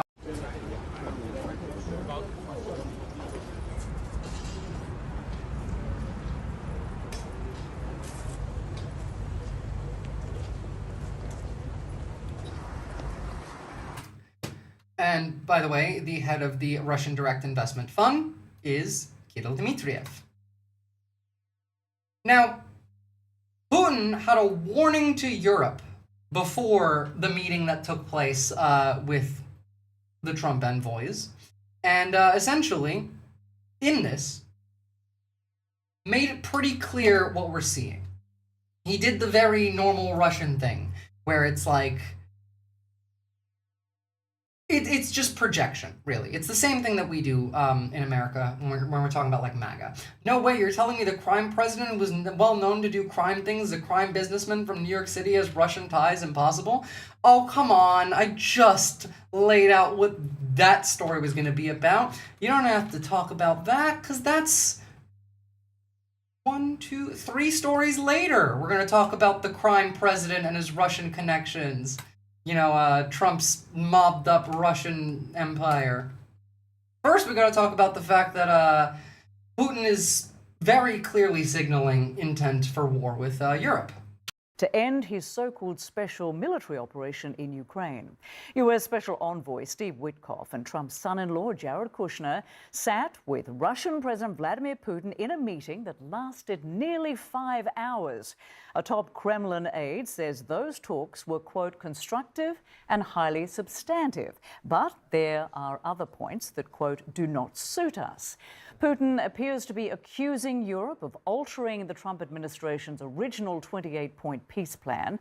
That proposal... Altering. You know, I don't know. I feel like maybe, just maybe, Europe has a say in the plan, considering they're part of the fucking peace negotiations and are Ukraine's security guarantor. But, you know...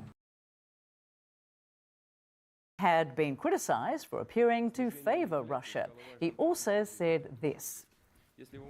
We are not planning to go to war with Europe. I have already spoken about this 100 times. But if Europe suddenly wants to go to war with... Bear with me. We're not planning to go to war with Europe, he says. And then you look at, like, I don't know, Russian media. Stop defending Europe. You're always saying, strike America. We'll make an agreement with America, but Europe is close by. We can hit it. It's just... I'm not defending Europe, especially since there's nothing to defend there now. That's a matter of fact. Тем паче, что сейчас защищать-то там нечего. По сути дела, потому что с европейцами договориться невозможно. Нет, всегда говорил, что, слушайте, с европейцами договориться невозможно. Like, by the way, this is about a nuclear strike, too, not just bombing Europe. This is about a nuclear strike. I wonder if the CIA ever tried to, or planned to assassinate Putin. I don't know, like, later in his life, but not when he became, like, the guy in Russia. No. Remember, like, when Russia invaded Georgia? In fact, like, we barely did anything. We put some sanctions on them, sure, kind of, and then they invaded Ukraine. And we also continued to try and foster a relationship. We were much more interested in, like, making a deal with them and bringing them into our side than we were in taking out Putin.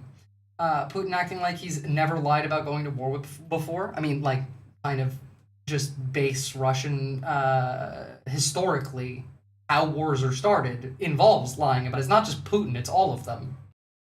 Просто я не согласен с крайностями. I'm sure the CIA kept tabs on Putin, and, like, by the time the Ukraine war started, that's a whole different story. I meant before the Ukraine war. And by before the Ukraine war, I mean by before the full-scale invasion, because the war actually started when they invaded Crimea. Сразу применять ядерное оружие. Зачем? But yeah, so, talking about nuclear striking Europe, while Putin is like, we've never claimed to want to go to war with Europe. Us and starts, we are ready right now. Well, shortly after the meeting ended, a top Russian official posted a single word. Yeah, I know. I'm well aware what Putin's done. He's a demon. But also, don't forget that, like, we're America. We also do things like that. Like, we do that with local policing. Not even, like, you know, a militia or a civil war. Like, the Chechens were trying to defect. We bombed a, like, suburban block in fucking Philadelphia. Like, the Philly Police Department bombed a civilian block in Philadelphia because black people were like, I deserve the right to have a gun. In the 80s, or was it like the 90s. Putin just be like, just a tiny nuclear war? I mean, kinda, yeah. Even Xi was like, you need to cut it off with that. Non-zero chance that Putin is a CIA asset anyway? I agree. Well, depends, too. I feel like back in Kissinger's day, he might be just bit too much of a Nazi for Kissinger's liking. Like, again, Kissinger's also a demon, but the man did dislike Nazis at the very least. So, after the talks, Witkoff stated that there's no compromise plan for Ukraine yet. Some American proposals are acceptable to Russia, while others are not. Absolutely insane that we had weeks of peace deal drama that further fractured the EU-US-Ukraine alliance, only for Russia to just say no. It's almost like that was intentional, because this is literally how Russia plays the game. What the West doesn't understand is how Russia likes to play this game. We are literally doing everything that, like, the Russians don't want a peace deal. They want to keep bringing up a peace deal to create a divide. In fact, like, historically, that's what they did, and it worked. For example, here is,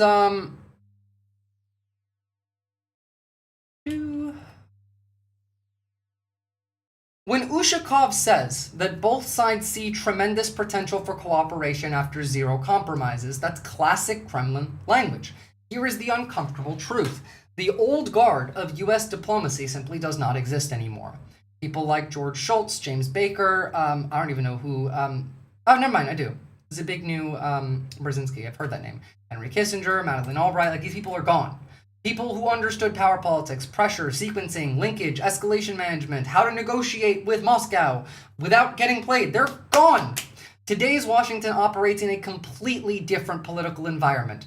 Fractured, reactive, and inconsistent, whether we like it or not, Russia knows exactly how to deal with this new US political class, slow the talks, stretch the timeline, push maximalist positions, and wait for internal tensions and divisions to grow. As I said before, well before this, in fact, a former, like, FSB agent had also come out and anonymously stated the way that Russia likes to negotiate with the West is based on the premise of Russians think the West is weak. They want peace. So the Russian strategy is to demand unreasonable amounts, everything that they want, the final goal, and to offer nothing in exchange because they know that some dipshit in the West will try and find a compromise instead of telling them to fuck off. And they're right. They are right. Republicans are screaming gun rights, but they were the ones that screamed the Black Panther Party, walked around with guns protesting racism. They talk about gun rights while currently actively working on limiting gun rights for the left. So, you know, at this point, like, at a point, Russia needs to be isolated. At this point, like, it's so much more than that. Isolating Russia is not enough. For example, where did I put this one?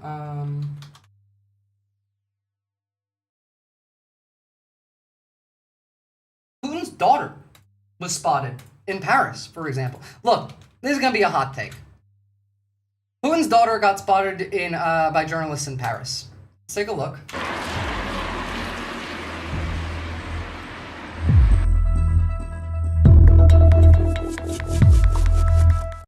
Russia needs to become Greater Poland. I propose that Moscow is New Kyiv. За розкладом захід, в якому вона приймала участь, мав завершитись.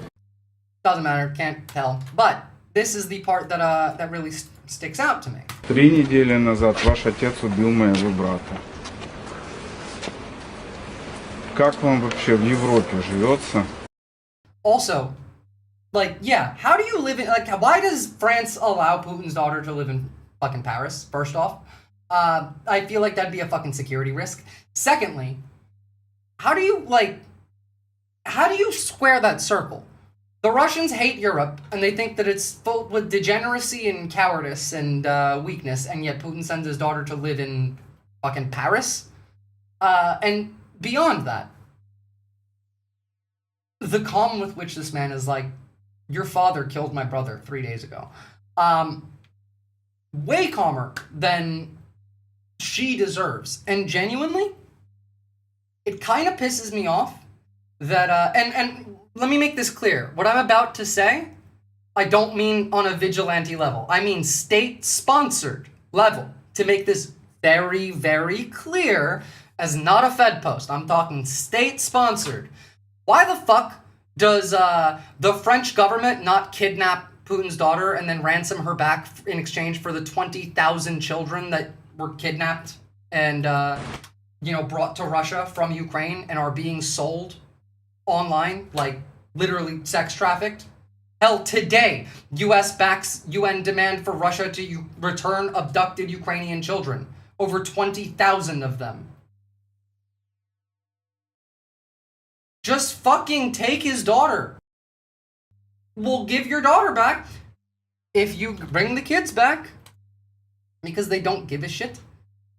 True, the people there could do it. Now, I wouldn't advocate for that, because that would be vigilante justice and extrajudicial, and I can't say anything about that. But, like, not gonna lie, if that was me, if Putin killed my brother 3 days ago,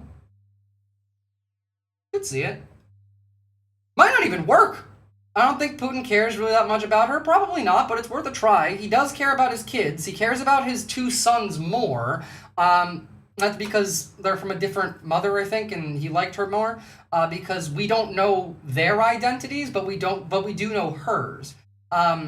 Pretty sure that the 2 sons, like, literally never leave his mansion in the woods, and has like 6 different anti-air batteries like surrounding it. It's insane. But like, there's a reasonable chance that he doesn't give a shit about like his kid, but it's still worth a try, considering they have 20,000 Ukrainian children that they've kidnapped and are trafficking. I would actually kind of, I don't know, prefer that they try. But at the very least, we got one good thing. Norway, Germany, and Poland jointly announced today that they are contributing another $500 million to buy... Sorry, I said less. I said more than that before. That's sad.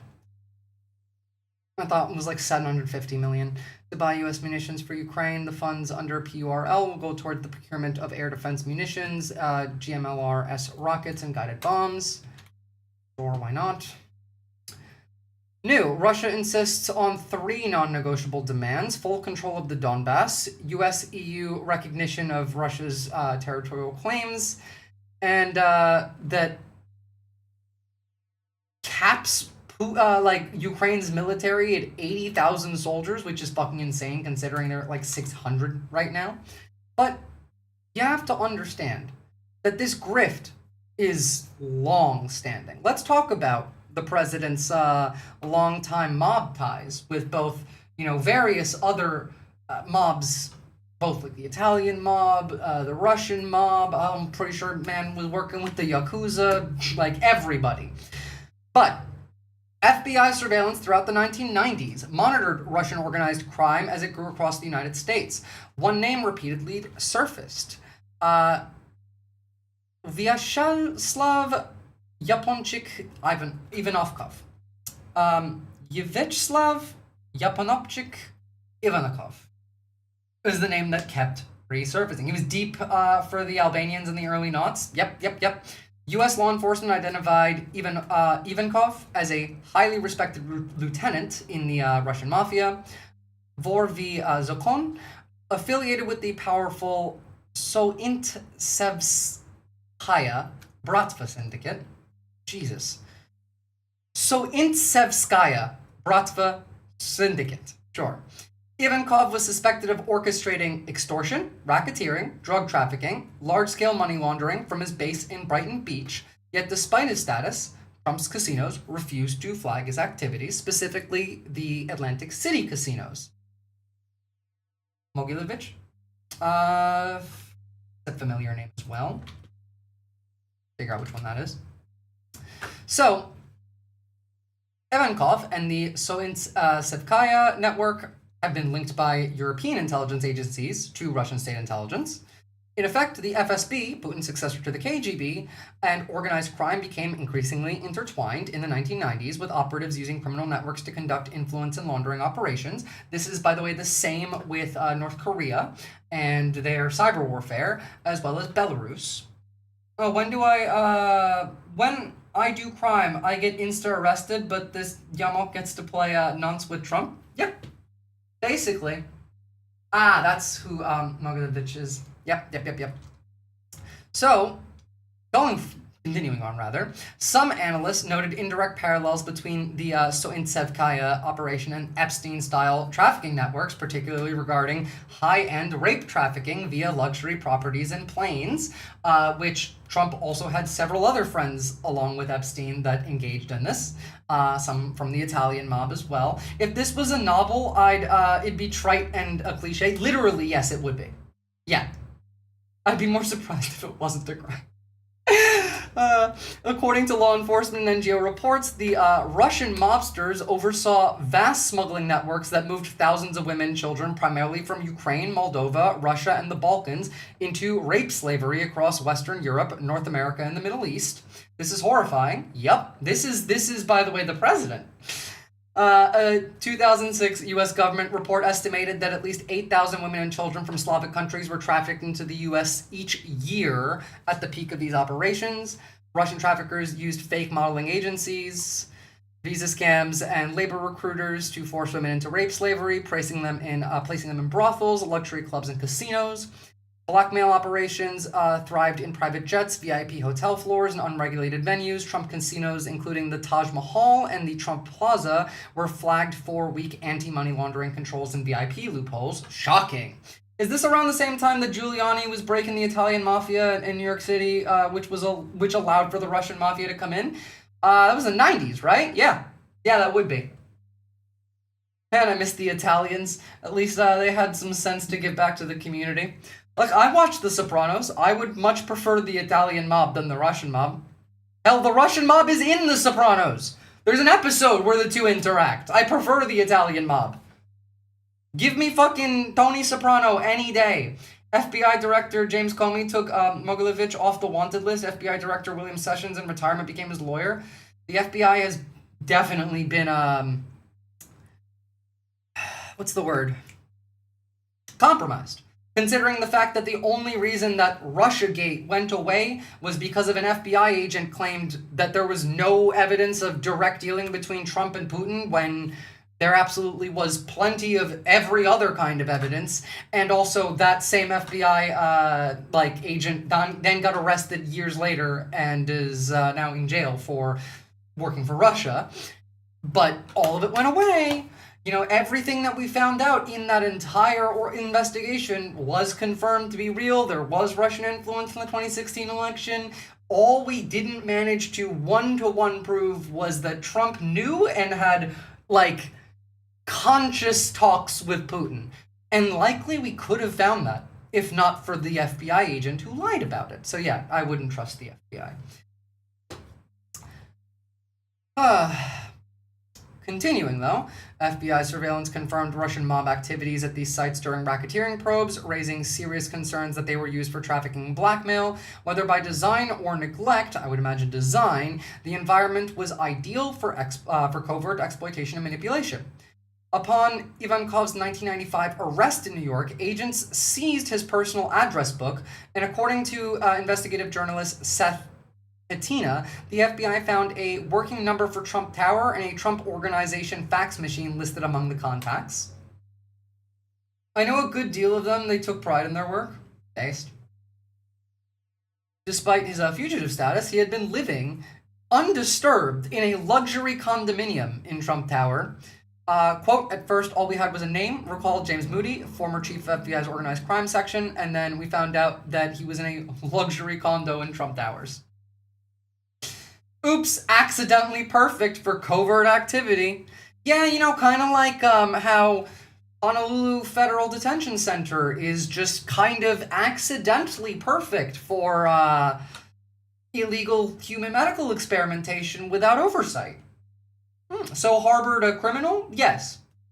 Obviously. Not just one, like many, but remember this, like, Trump was getting methamphetamine delivered to him by fucking biker gangs at the club at this time in his life. Despite that, the FBI surveillance later tracked Ivankov frequenting the Trump Taj Mahal in Atlantic City, one of the casinos repeatedly flagged by federal regulators for money laundering vulnerabilities. The Trump connection raised alarms, said a former FBI agent familiar with the case who requested anonymity. We don't put mob bosses in Trump Tower by coincidence. He had contacts there. This wasn't some street-level criminal. Ivankov reported directly to Moscow and was tied to global money laundering operations. The Trump Tower listing was not incidental, it was operational. Despite the presence of Trump Organization contact numbers in Ivankov's personal effects and his repeated visits to Trump-owned properties, no investigation was ever opened into the nature of this relationship. Shocking, you know, considering being rich means you're immune from the law. In the 2000s, the Russian vor who fixed the figure skating scandal was running an illegal card game of some A-list celebrities and businessmen out of Trump Tower on one floor down from Trump's own penthouse. I'm sure that's where a lot of that blackmailing was happening. You know, the VIP floors, as was laid out. Also, it should come as no surprise that rich people are on Russia's side. Silicon Valley is rallying behind a guy who sucks. Common. David Sachs. If the Ukrainian government was behind the terrorist attack, as it looks increasingly likely, the US must renounce it, else we become complicit. The US would never forgive a terrorist attack like this, and neither will the Russians, in relation to an ISIS-claimed attack in Moscow where 60 people died, over 145 were wounded. Fuck you, David Sachs. Russian shill. Also, hot take. If you are in Russia, inside of Moscow or St. Petersburg, I don't care about your life. Anywhere outside of Moscow and St. Petersburg, your life has value. If you're in Moscow and St. Petersburg, I don't care if we nuke those places. The people who are innocent have been conscripted.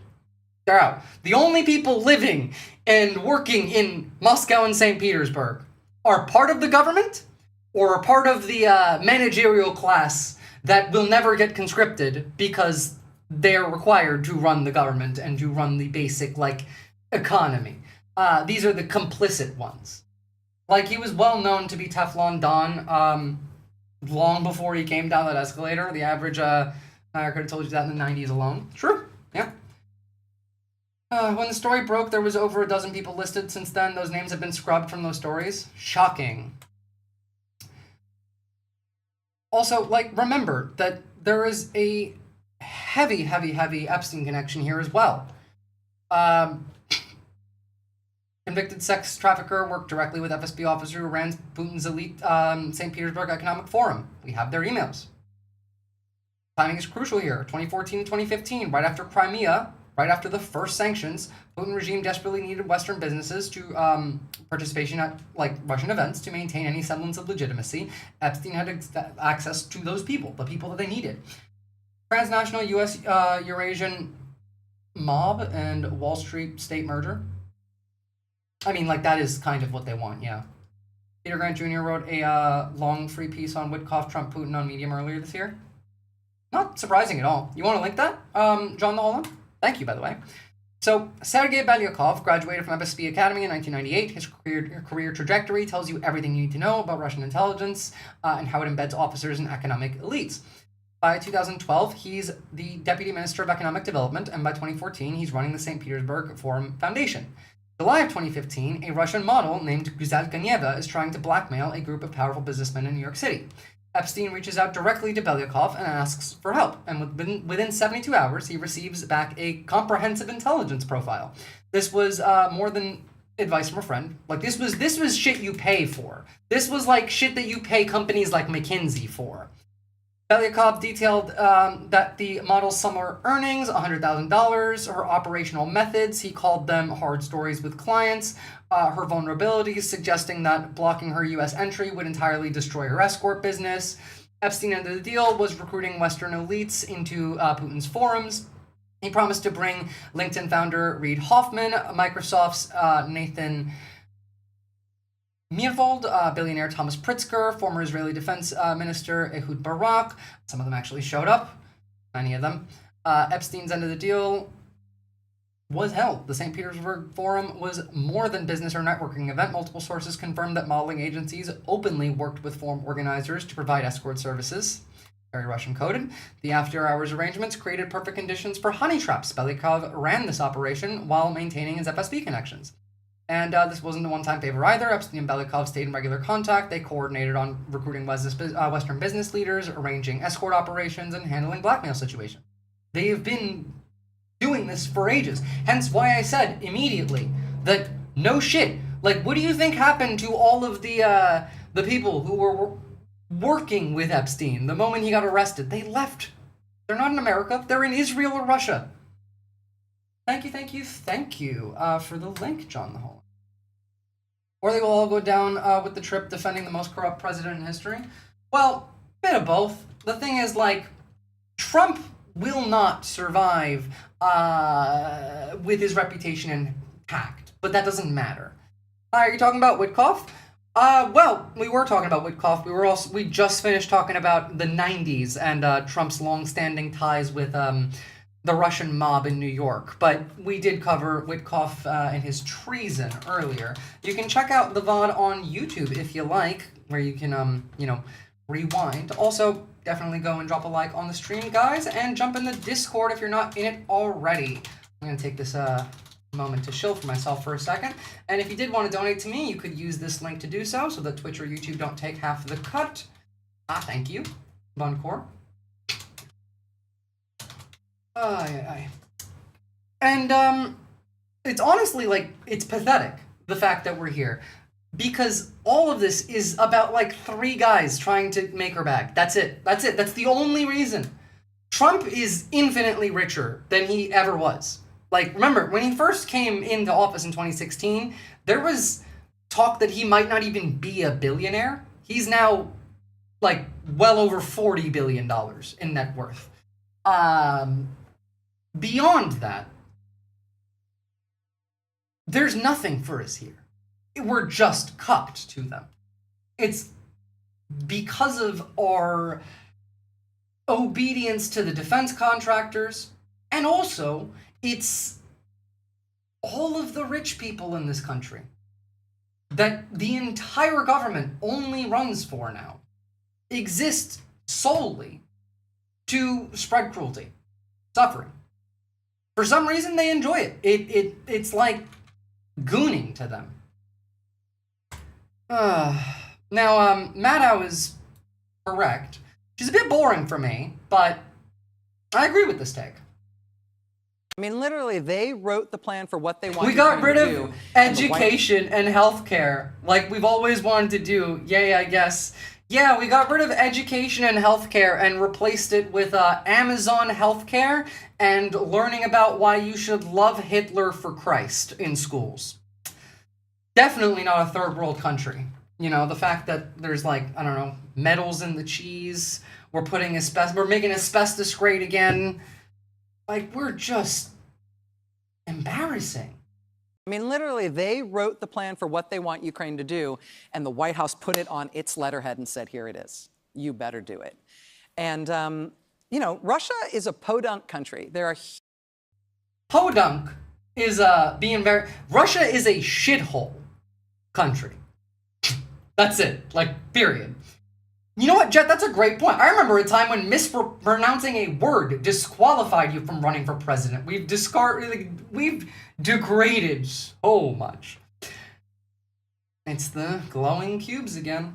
I was pissed off when Russian oligarchs start pushing their plans to end the war. I live in Russia. Like, we invaded in Ukraine, killed a lot of people, destroyed a lot of houses so we can give gas and... Like, the thing is, you live in Russia and you're pro-Ukraine, first off, based as fuck, LG Tom GL.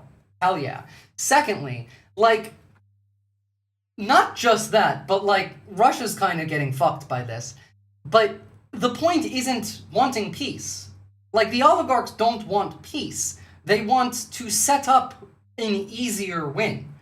The negotiations are specifically curating a weaker Ukraine for the future, because Russia still plans to go to war with Europe. They still do. Like, whether Ukraine ends in a victory for them or a loss for them, they still intend to go to war with Europe, because it's good for business. And because they're confident that they can win. Whether or not Europe is prepared or not, I can see it being 50-50 at the moment.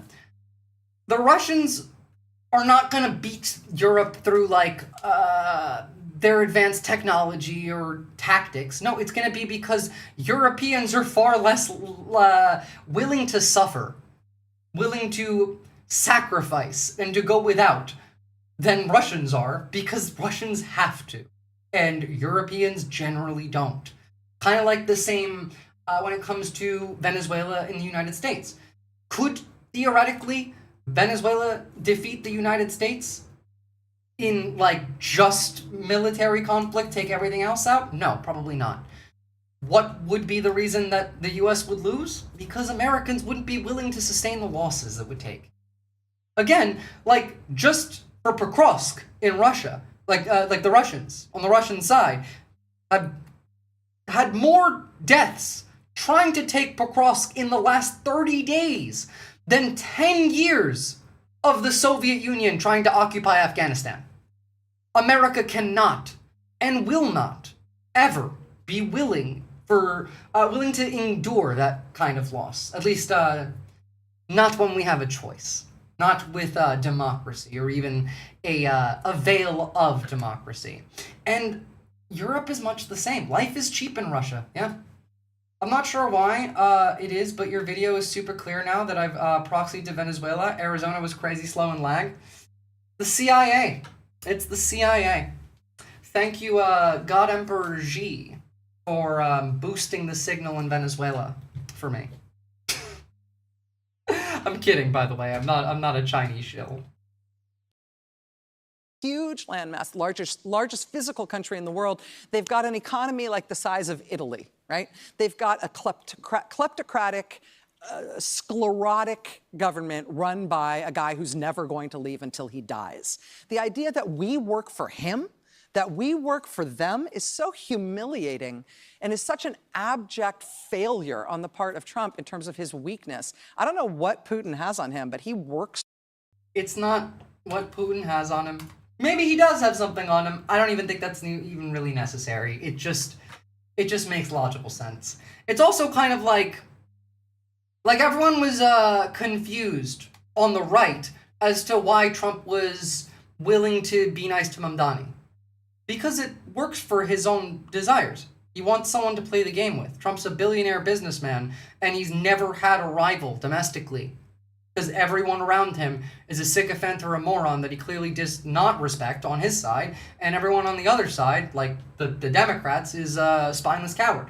So, like, Mamdani, being Mamdani, is why Trump likes Mamdani. That's a rival. That's someone to play the game against. Trump wants to do the Wall Street billionaire thing. I want to backstab you. I want to, plan. I want to strategize. I want to try and fuck you over. They want to play the game. But he's never had anyone he considers an equal enough to play the game with. I would also propose that Mamdani also knows exactly what to say. That too. It's also not difficult to know exactly what to say. Trump is not an intelligent man. Yeah, I think Putin will invade Europe, mostly Kazakhstan, Uzbekistan, or Tajikistan. Mate, neither of those are Europe. None of those, because Kazakhstan, Uzbekistan, and Tajikistan are not Europe, but, I can see that as well. Especially, if Georgia calms down enough, but the expectation on my part for a strike into Europe would probably be Latvia or Estonia first. But to really understand how Russia thinks today at the negotiation table, we need to go back in time. Enter Andrei Gromyko, the Soviet diplomat known as Mr. Niet. He wasn't just being stubborn, he had a method. He literally said about the West that it is, quote, impatient, divided, and always pushing for quick results. That has not changed. My money is on Latvia of the other two. I need a map really quickly. I forget which one's Latvia and which one's Estonia when looking at the three of them. I think it's the middle one. Hold on. It would be... Yes, Latvia. My money's also on Latvia. Makes the most sense to me. Because... if you look at this, right? So, Kaliningrad is a Russian, enclave. We have Lithuania, Latvia, Estonia. You could go into Lithuania, try and cut directly into Kaliningrad, but you're going to get stuck between Poland and Lithuania. Now you can cut into Latvia, try and go straight for Rezekne and Riga, which is the capital. You cut off Estonia from, Europe on the ground, leaving them essentially with Finland and Sweden and Norway to help. However, I expect some attacks along Finland and Russian subs and ships in the Baltic Sea, making that a little bit harder, meaning that Poland now has to go through Lithuania. Now, from Latvia, if they can take Estonia out, close this off, Finland's not going to try and take Estonia back, and then they can focus on Lithuania. NATO has to show up. If you're in NATO, they're going to throw down, and you got 2-2. Well, we'll see how it goes, because it's hard to tell whether they're actually willing. But what I will say is Mr. Niet was correct in his approximation of the West as impatient, divided, and always pushing for quick results. And that Moscow could use this to its advantage. He repeatedly vetoed at the UN, and it wasn't arbitrary. They were lessons in pressure, patience, and leverage. Every concession the West offered, he pushed for more, asking relentlessly, step by step, until the other side gave more than they expected. Poland and Finland will straight push into Russia the moment things get bad. They would love to. Finland can do more than Poland can. Poland could do a lot, but they have some logistical weaknesses that are pretty crucial. Poland doesn't have fuel enough to do it, Alex Gallagher. That's one of Poland's main issues, is they might not have enough fuel to properly mobilize in case they get invaded. At least, and definitely not to, maintain it, too. They'll need help. On Poland, they'll make some propaganda about Poland was the USSR, we need to save the Russian people. They're already doing that. Yeah, that's literally what they're saying. In fact, Hold on. I think I even have a clip of that.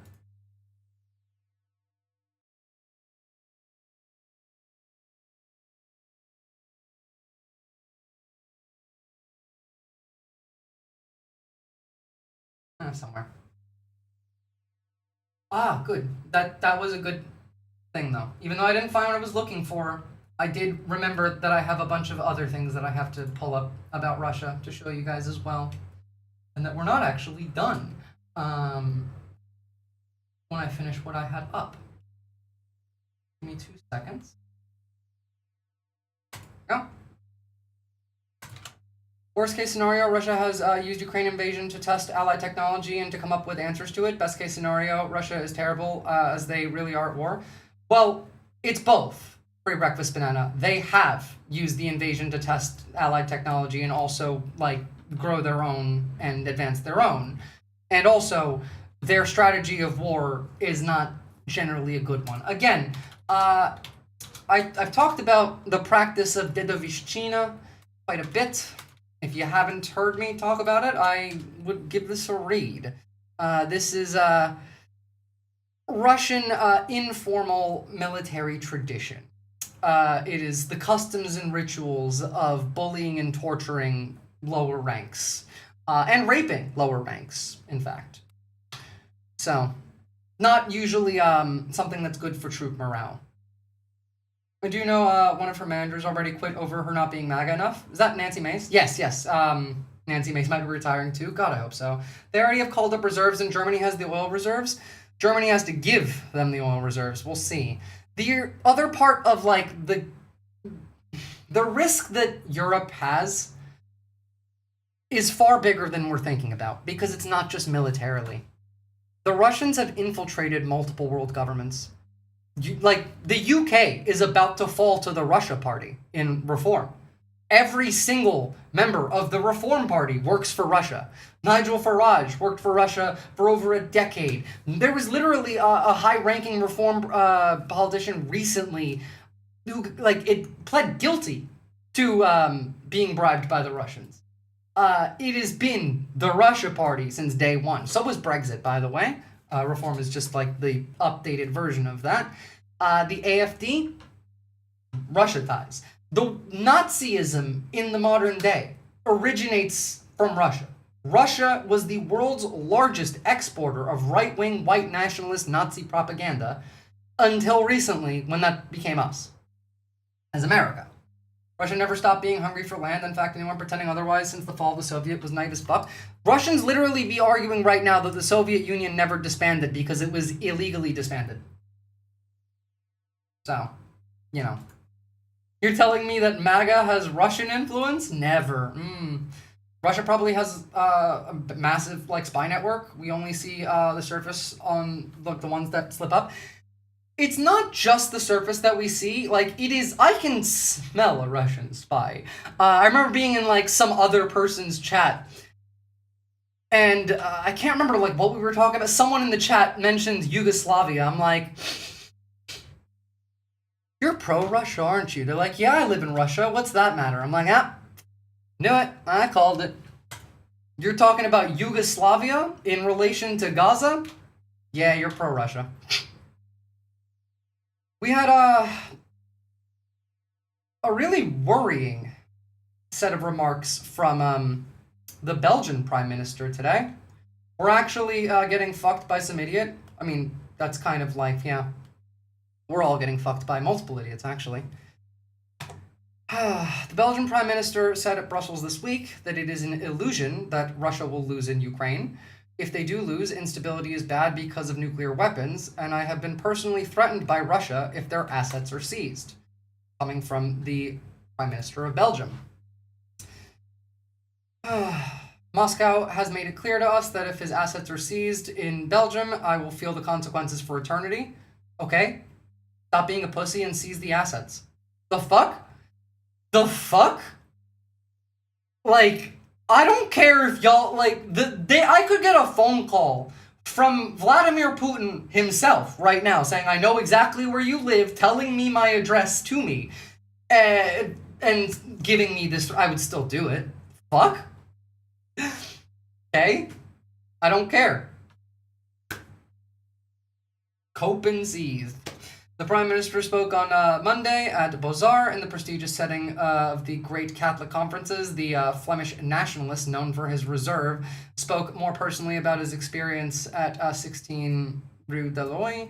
The issue of frozen Russian assets is taking up a huge amount of your time and energy. Is that fair? The pressure surrounding this issue is incredible. I have a team working day and night on it. I would have... it would be a nice story, taking money from the bad guy Putin and giving it to the good guy Ukraine, but stealing frozen assets from another country, its sovereign wealth funds, has never been done before. Like, they're worried about fucking, like, the legality of it, and I can't see fucking why, considering the other side ain't worried about the legality of shit.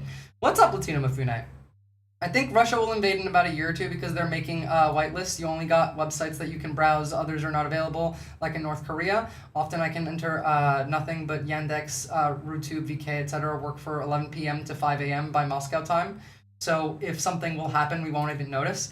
That tracks. I also think that it'll be about a year before we see like a proper Russian strike into Europe. I think they're going to spend the next year doing what they've been doing for the last few months, which is making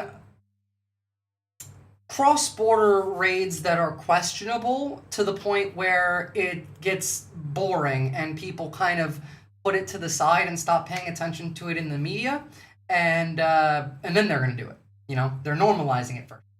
I mean, people are so easily manipulated and others just want to stay stupid. The people that want to stay stupid are also doing that because of manipulation. And it's because it's too difficult to not be stupid because that requires you to feel uncomfortable and, you know, cope with that. Literally what I talk about every day, Chub Shubi. Go outside more. The only way that works. Like, the conversations that we're having right now don't need to be had online. They need to be had offline.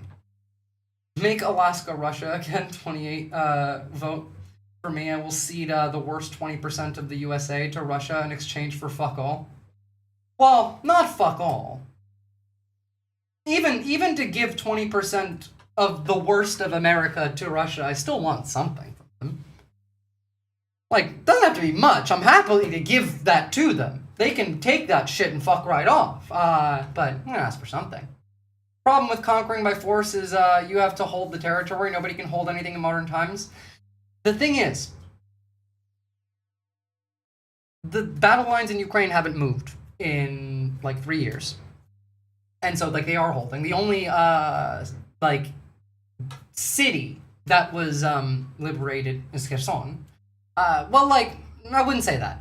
There's been liberated like areas in Kharkiv, in Sumy as well, also like in the Donbass. But the plan for Russia wouldn't be to occupy Europe after attacking it. That would never be the goal.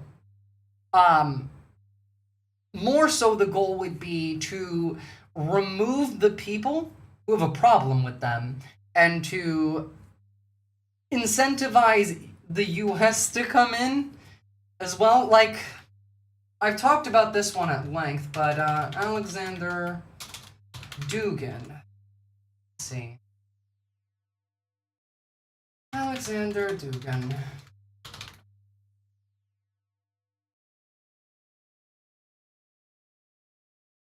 Here we go. Think like this. This is what I always come back to. Because, again, Alexander Dugin may not be as relevant as he is now, but, like, for a time at the very least, he was literally referred to by Russian media as Putin's brain, and said this prior... was this prior to the... No, okay, this was actually February of this year. And earlier, but...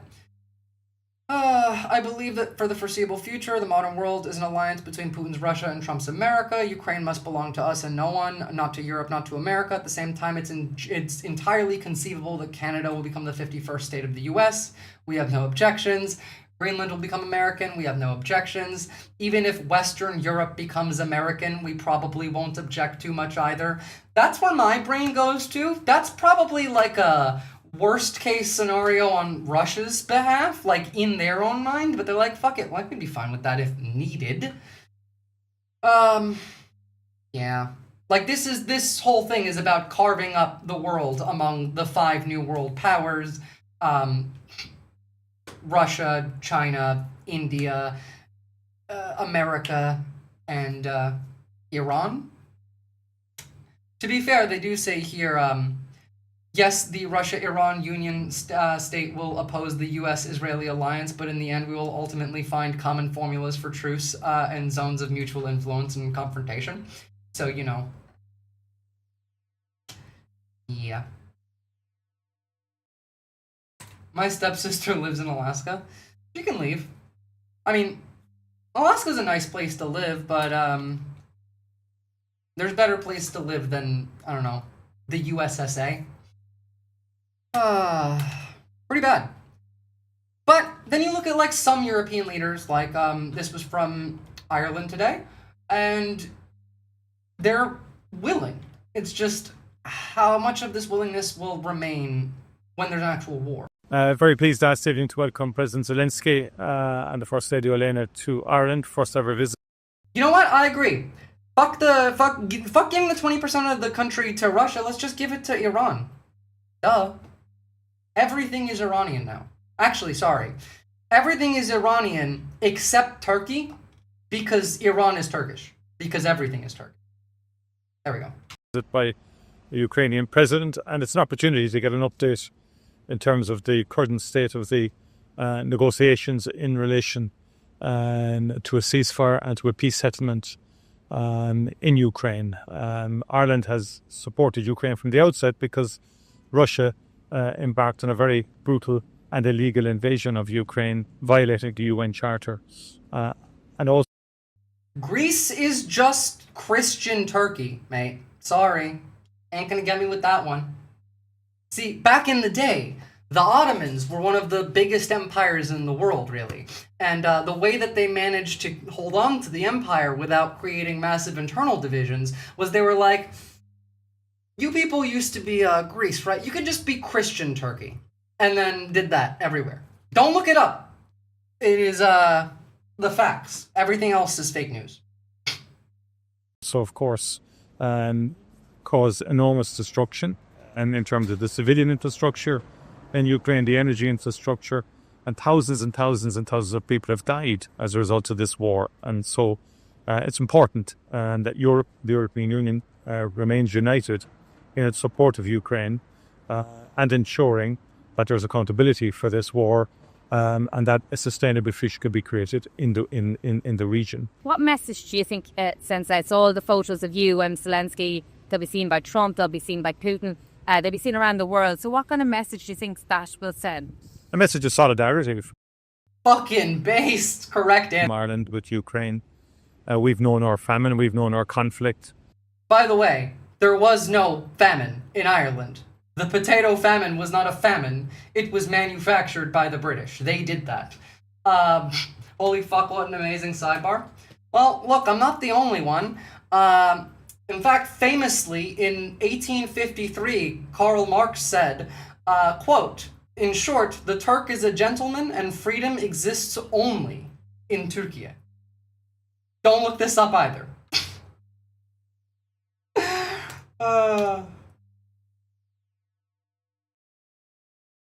So Canada could just be the USA with healthcare? Yeah, it already is.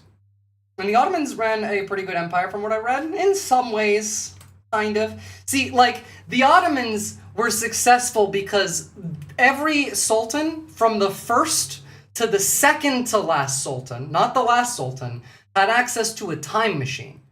And that's why the Ottoman Empire actually was so amazing. It's just the second to last sultan broke the time machine, and then everything fell apart because, well, hereditary rulers don't tend to do great when you don't have a time machine. And that's when we get to the Armenians. To be fair, the Armenians didn't happen, like, the Armenian genocide wasn't during the Ottoman Empire, it was after the fall of the Ottoman Empire. But, like, yeah, like, Turkey genocided the Armenians. I do acknowledge that. I mean, who is going to be accountable for this pointless war? What a joke. It should have been prevented before it began. Now you get to be fucked. Well, yeah. We could have prevented this by, I don't know, slapping the fuck out of Russia the moment they invaded and started occupying parts of Georgia in, what, like 2008? I literally never said that, Buncor. Fuck you. History reveals truths of our past, reveal insights about our present and future. True. World War I was a mistake? Well, both world wars were class wars that were co-opted by, you know, imperialism, so... It was only a mistake after it got co-opted. Some good news, however, EU bans Russian gas imports after last-minute agreement. I'm not going to read the whole thing, but it will start next year, and that's good. This is the military might of the Russian Federation, and them failing to launch a drone.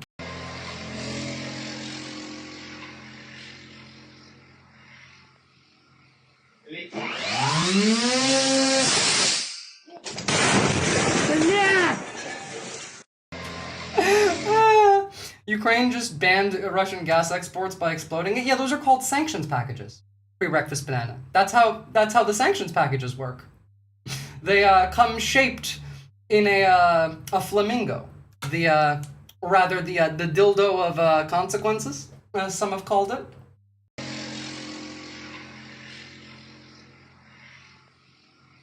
One more time, I'm sorry.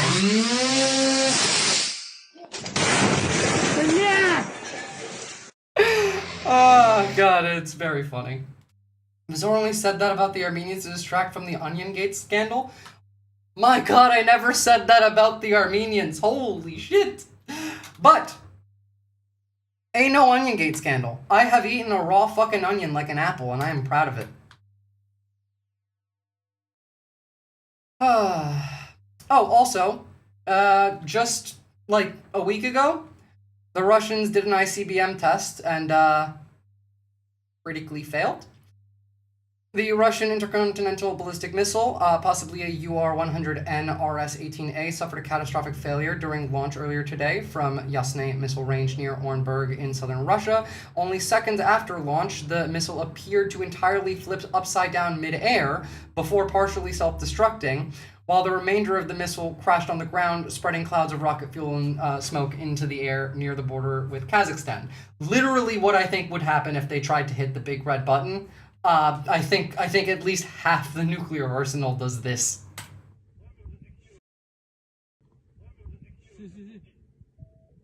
No,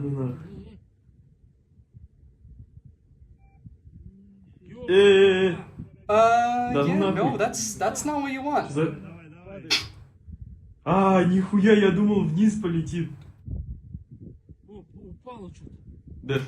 Three Stooges war footage. Yeah? What is your response to the allegations that... Oh my fucking god.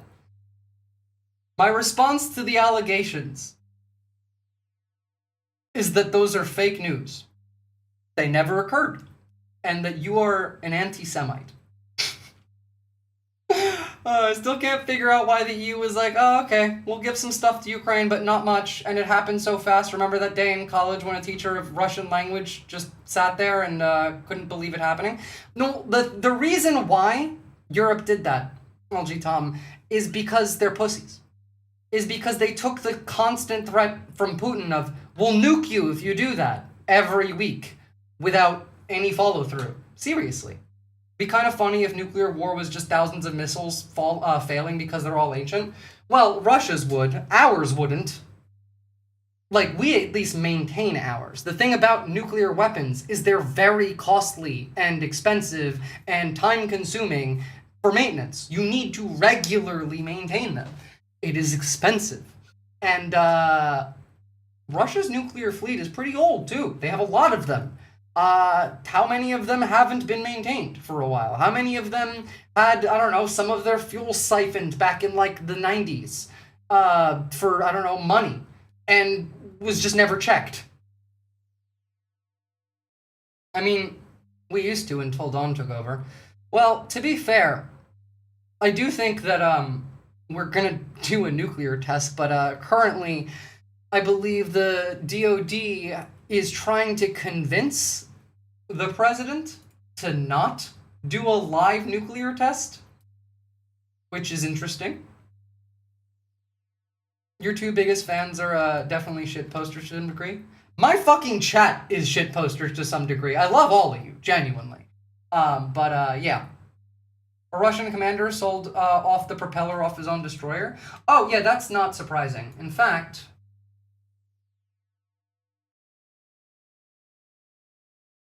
I've shown these two before, but, like, this is what we're talking about here. These are, by the way, two Russians, in the army, training to take out drones with sticks.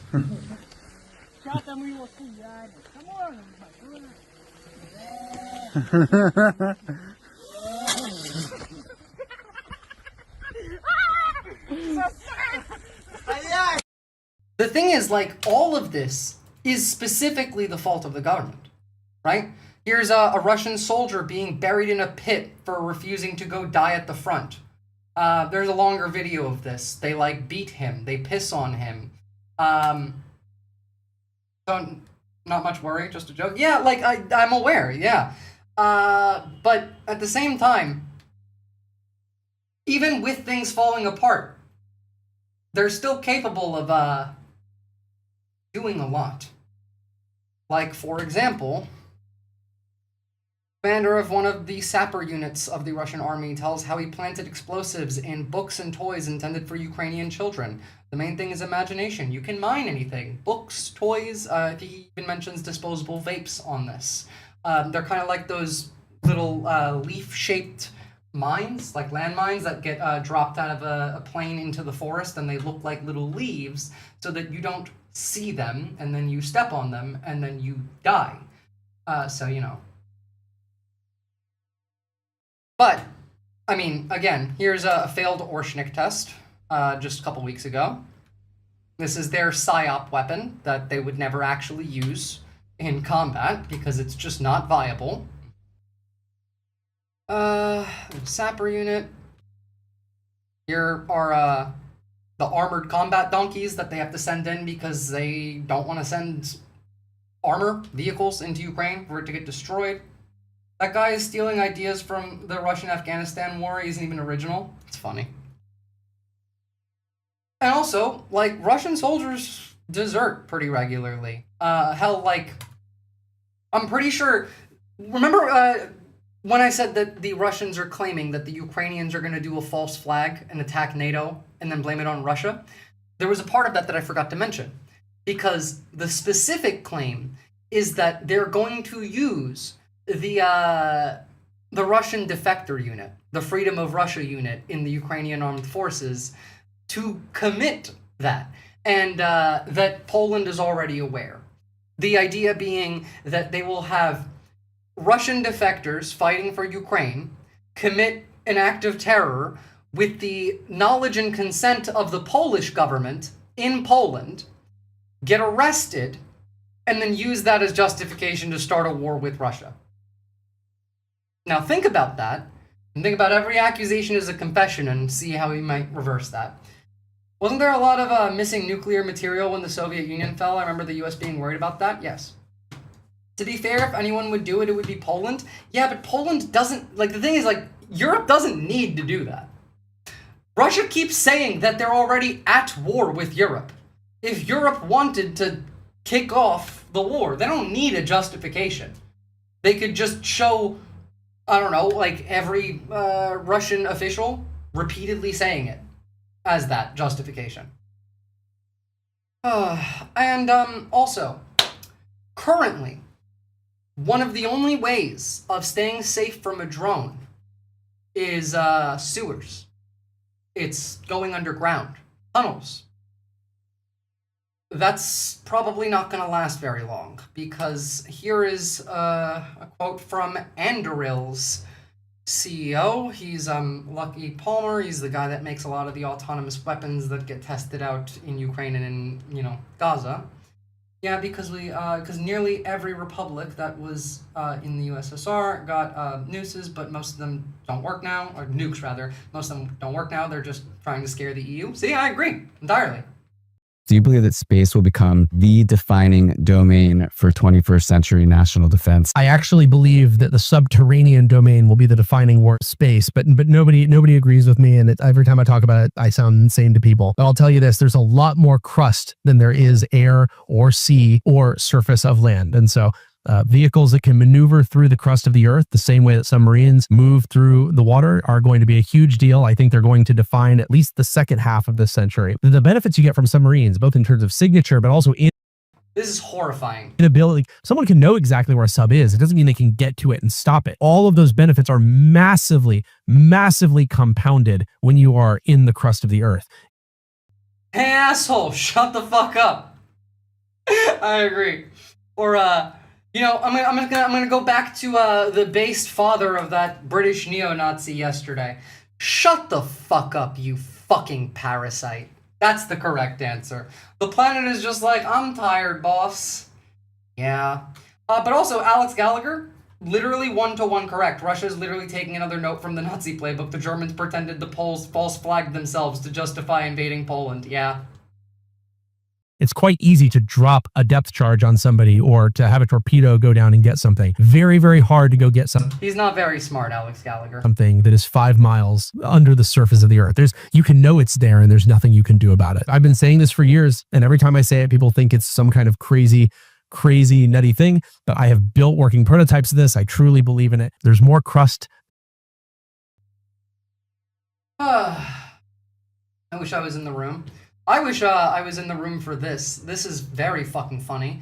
This is a Russian gambling streamer named Subo, who was assaulted on his live stream by an MMA fighter that he paid $30,000 to appear on the stream because Subo, the live streamer, kept rage baiting him, insulting him, and saying that he begged Dana White for a contract. And then this happened. Я тебе разговариваю, еще раз мое имя, еще раз мое имя. Genuinely, I wish this would happen to more people like, you know, right-wing grifters. Имени болять, будешь болять. Я еще раз говорю, тебе болять. Я тебя говорю, болять. Будешь болять, а? И будешь говорю, будешь говорю. И кто такой, блядь? Идиота, да? И кто такой, блядь? И кто такой, говорю? Like, imagine one day you just open Twitter and it's like Aiden Ross trending, getting the shit beat out of him by some guy that he brought on stream and rage baited. It would make me very happy.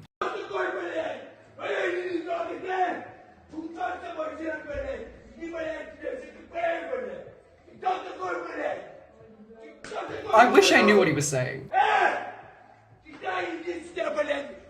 На колени стань и извинись. Блядь, отойди!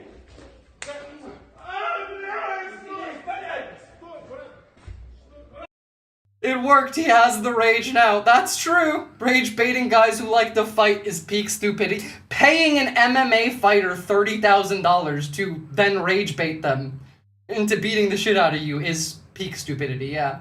Tim Pool having his shit rocked in, I'd finally have some hope for humanity.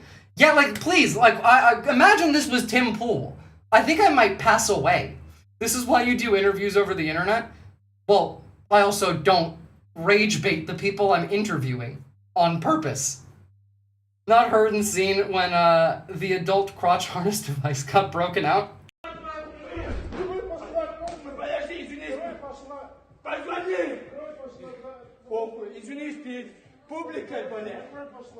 I understood the word public there. He's like, yeah, I think he's saying I want everyone to see.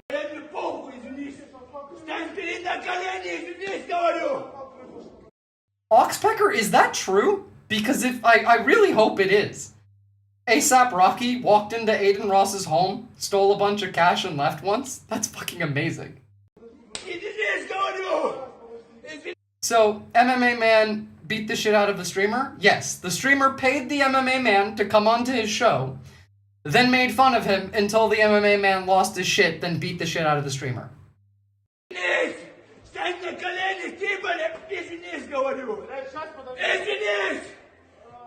Oh, I wish I didn't have to remember that, Alex Gallagher. But yeah, no, see, that's what I'm thinking. Like, that type of person, would be phenomenal to watch this occur with. Oh, by the way, as I was going to say, yes, NATO is at war with Russia, Kremlin says. This is continuously repeated. I should have shown this before, but, you know, that fucking rules. Did he just tell him to get out of his own house? I think he did. I think he did. You used to be able to pay someone to beat you up on eBay? Can't you do that anymore? Or, like, is that like a Fiverr thing now? What did he say to piss him off?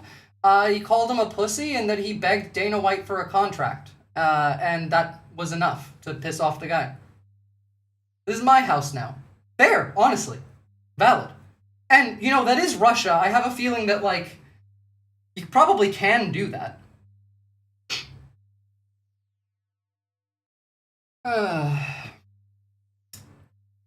Asking for a friend. Depends on the person, I suppose. But, yeah, guys, like, the overall point that I want to make here, in relation to the peace talks with Ukraine, is the terms of this are ridiculous. This is not any kind of, tenable peace deal. Also, fuck Russia, and fuck America. We're evil, and we're evil because of money. And that's also why we're working with the Russians. Don't get it twisted.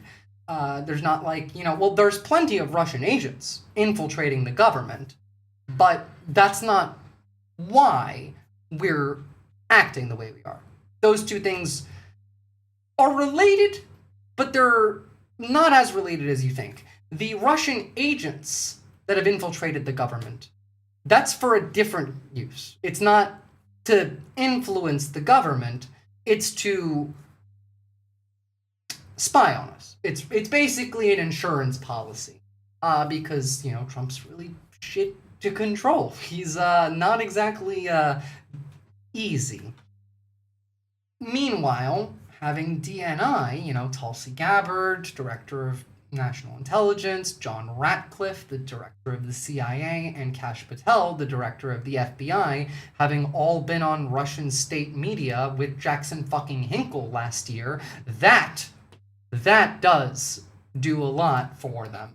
Not in influence operations, but in awareness. Their influence operations don't need the intelligence agencies. Those use money and pedophilia to get what they want.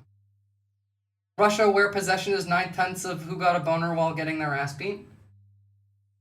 That's also America. Oh god, there's a name I haven't heard in ages. Which name? I forgot the names that I just said. I swear to God. I don't know how.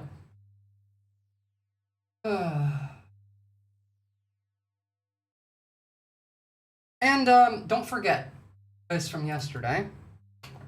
Hinkle. Yeah, dude's not really relevant unless he's in Russia. But NATO is openly preparing for a scenario once unthinkable, confronting Russia with limited US support. Recent large-scale exercises in Romania now show European forces trying to defend the continent largely alone. If war were to break out, war would break out in a way that we're not coming to help them.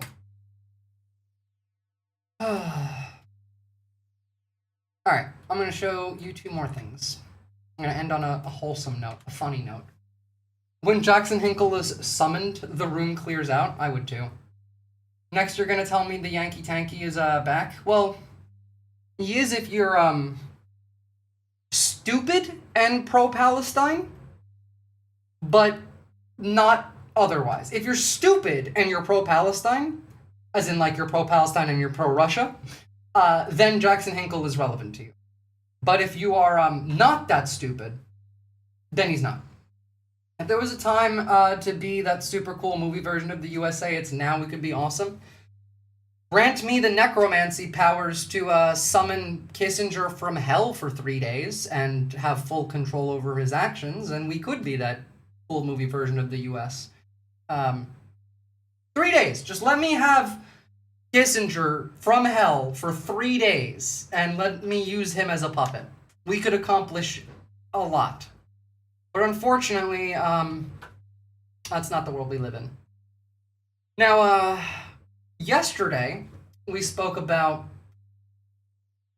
RFK Jr. receiving gender-affirming care and being happy about it in the form of testosterone. Well, what do you know? The New York Post publishes this today. Meet the men getting breast reductions, which is now the most popular plastic surgery among men in the United States. As in, gender-affirming surgery. 3-day special necromancy operation. Exactly, Alex Gallagher. Kissinger summoning jutsu. Honestly, I gotta go with 3-day special necromancy operation. That is fucking peak. But it's very funny that the most popular plastic surgery that men are getting in the United States right now is a breast reduction. Such bullshit. It's not something stupider like testicle enlargement or some shit. Don't they go to, like, other countries for that? Like, I know they go to Turkey to get hair plugs, but, bring back man boobs.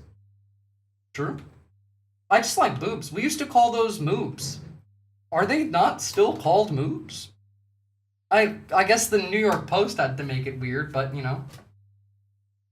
Moobs are cozy? I have not much experience in that, but boobs are cozy. And I imagine it's much the same.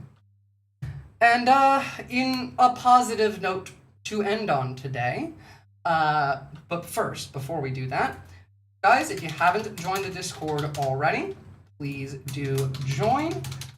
And also, if you don't follow this space, go and drop them a follow. Support independent left media. This space is also where I do my show. Thursday nights, Eastern Standard Time, 8 p.m. You'll catch me there tomorrow. Usually they're just called tits, I agree. Beyond that, however, subscribe, sub is in the name. What are you waiting for? Yeah, we got one today. We got one based subscriber, and that's Alex Gallagher, which I'm still incredibly thankful for. All of you. By the way, if you're on YouTube and you subscribe, you get access to the cool emotes that we have on Twitch. And the more of you subscribe on YouTube, the more of you can access more emotes. Because for some reason, YouTube is like, you need to have X amount of subscribers, and then we're going to unlock like a new emote for you. And you can only have 4 unless you have X amount. Fuck you. Whatever. Regardless, this makes me happy. I don't know where this is, but I wish I did, because first off, I would like to go to the place that has the giant teddy bear, but this cat had the right idea.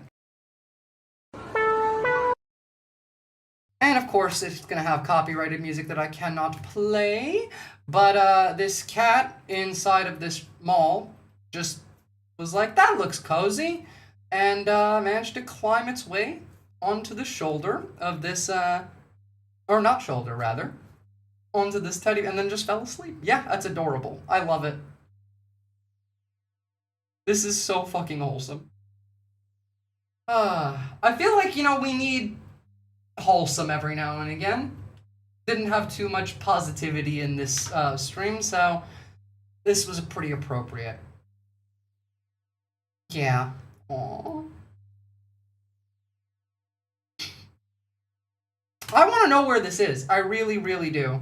I needed that. Thank you very much. You're very welcome. I want a Snorlax. Me too.